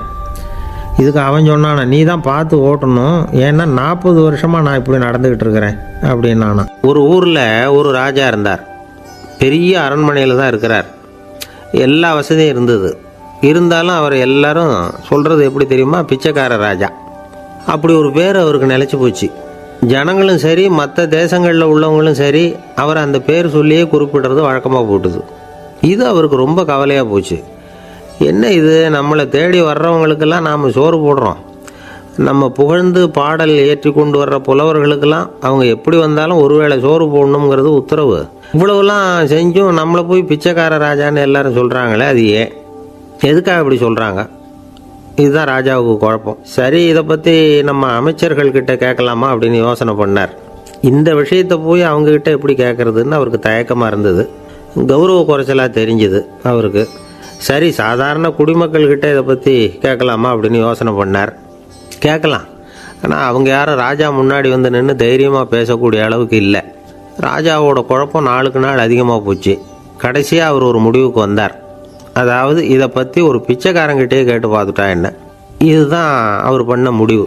உடனே மாறு வேஷம் போட்டுக்கிட்டு நகர்வலம் போனார். ஒரு பிச்சைக்காரனை கண்டுபிடிச்சார். இதை பாருப்பா, நம்ம ராஜாவை எல்லாரும் பிச்சைக்கார ராஜான்னே சொல்கிறாங்களே, அதுக்கு என்ன காரணமாக இருக்கும் அப்படின்னு கேட்டார்.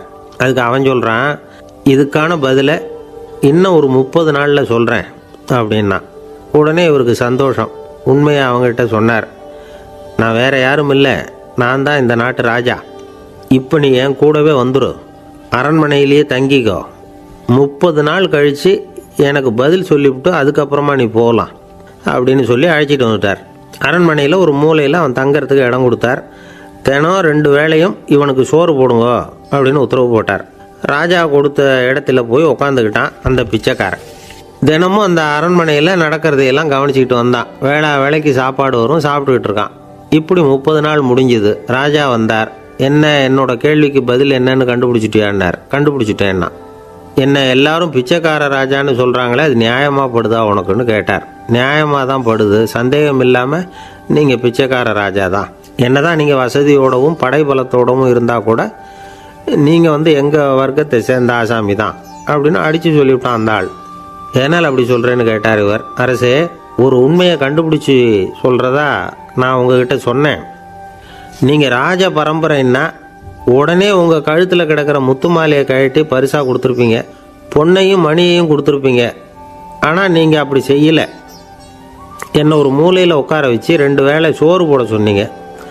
உங்களை தேடி யார் வந்தாலும், யார் வந்து பாராட்டி பேசினாலும் அல்லது பிரச்சனைகளை சொன்னாலும் நீங்கள் செய்கிற ஒரே காரியம் சோறு போடுறது தான். பிச்சைக்காரனுக்கு சோறு மட்டும்தான் உலகம். உங்கள் விஷயத்திலையும் நீங்கள் அப்படி தான் நினைக்கிறதாக தெரியுது. நல்லா கவனிங்க. எந்த ஒரு பிரச்சனைக்கும் சோறு தான் முடிவுன்னு நினைக்கிறீங்க பாருங்கள். நீங்கள் சந்தேகமில்லாத எங்களை சேர்ந்த ஆள் தான் அப்படின்னு விட்டான் அந்த பிச்சைக்காரன். அதுக்கப்புறம் தான் அந்த ராஜா தன்னுடைய தவறுகளையெல்லாம் திருத்திக்கிட்டாராம். பசின்னு வர்றவங்களுக்கு சோறு தான் போடணும், அது தப்பு இல்லை. பாராட்ட வர்றவங்களுக்கெல்லாம் சோத்தையே போட்டு அனுப்புனா இப்படி தான் பேர் வரும். எனக்கு தெரிஞ்ச ஒருத்தர் தினமும் யாராவது ஒருத்தரை தன் வீட்டுக்கு அழைச்சிட்டு போவார், சாப்பாடு போட்டு அனுப்புவார். முன்னறிவிப்பு இல்லாமல் திடீர்னு ஒரு விருந்தாளியோட வீட்டில் போய் இவர் நிற்கிறது வழக்கம். அந்த அம்மாவும் இவருக்காக தயார் பண்ணி வச்சுருந்ததை இவர் அழைச்சிட்டு வந்திருக்கிற விருந்தாளிக்கு போட்டுருவாங்க. விருந்தாளி சாப்பிட்டுட்டு போனதுக்கப்புறம் இவர் மனைவிகிட்ட உனக்கு சிரமம் வேணாம் அப்படின்னு சொல்லிவிட்டு பக்கத்தில் உள்ள ஒரு ஹோட்டலுக்கு போய் காசு கொடுத்து சாப்பிட்டுட்டு வந்துடுவார். பல நாள்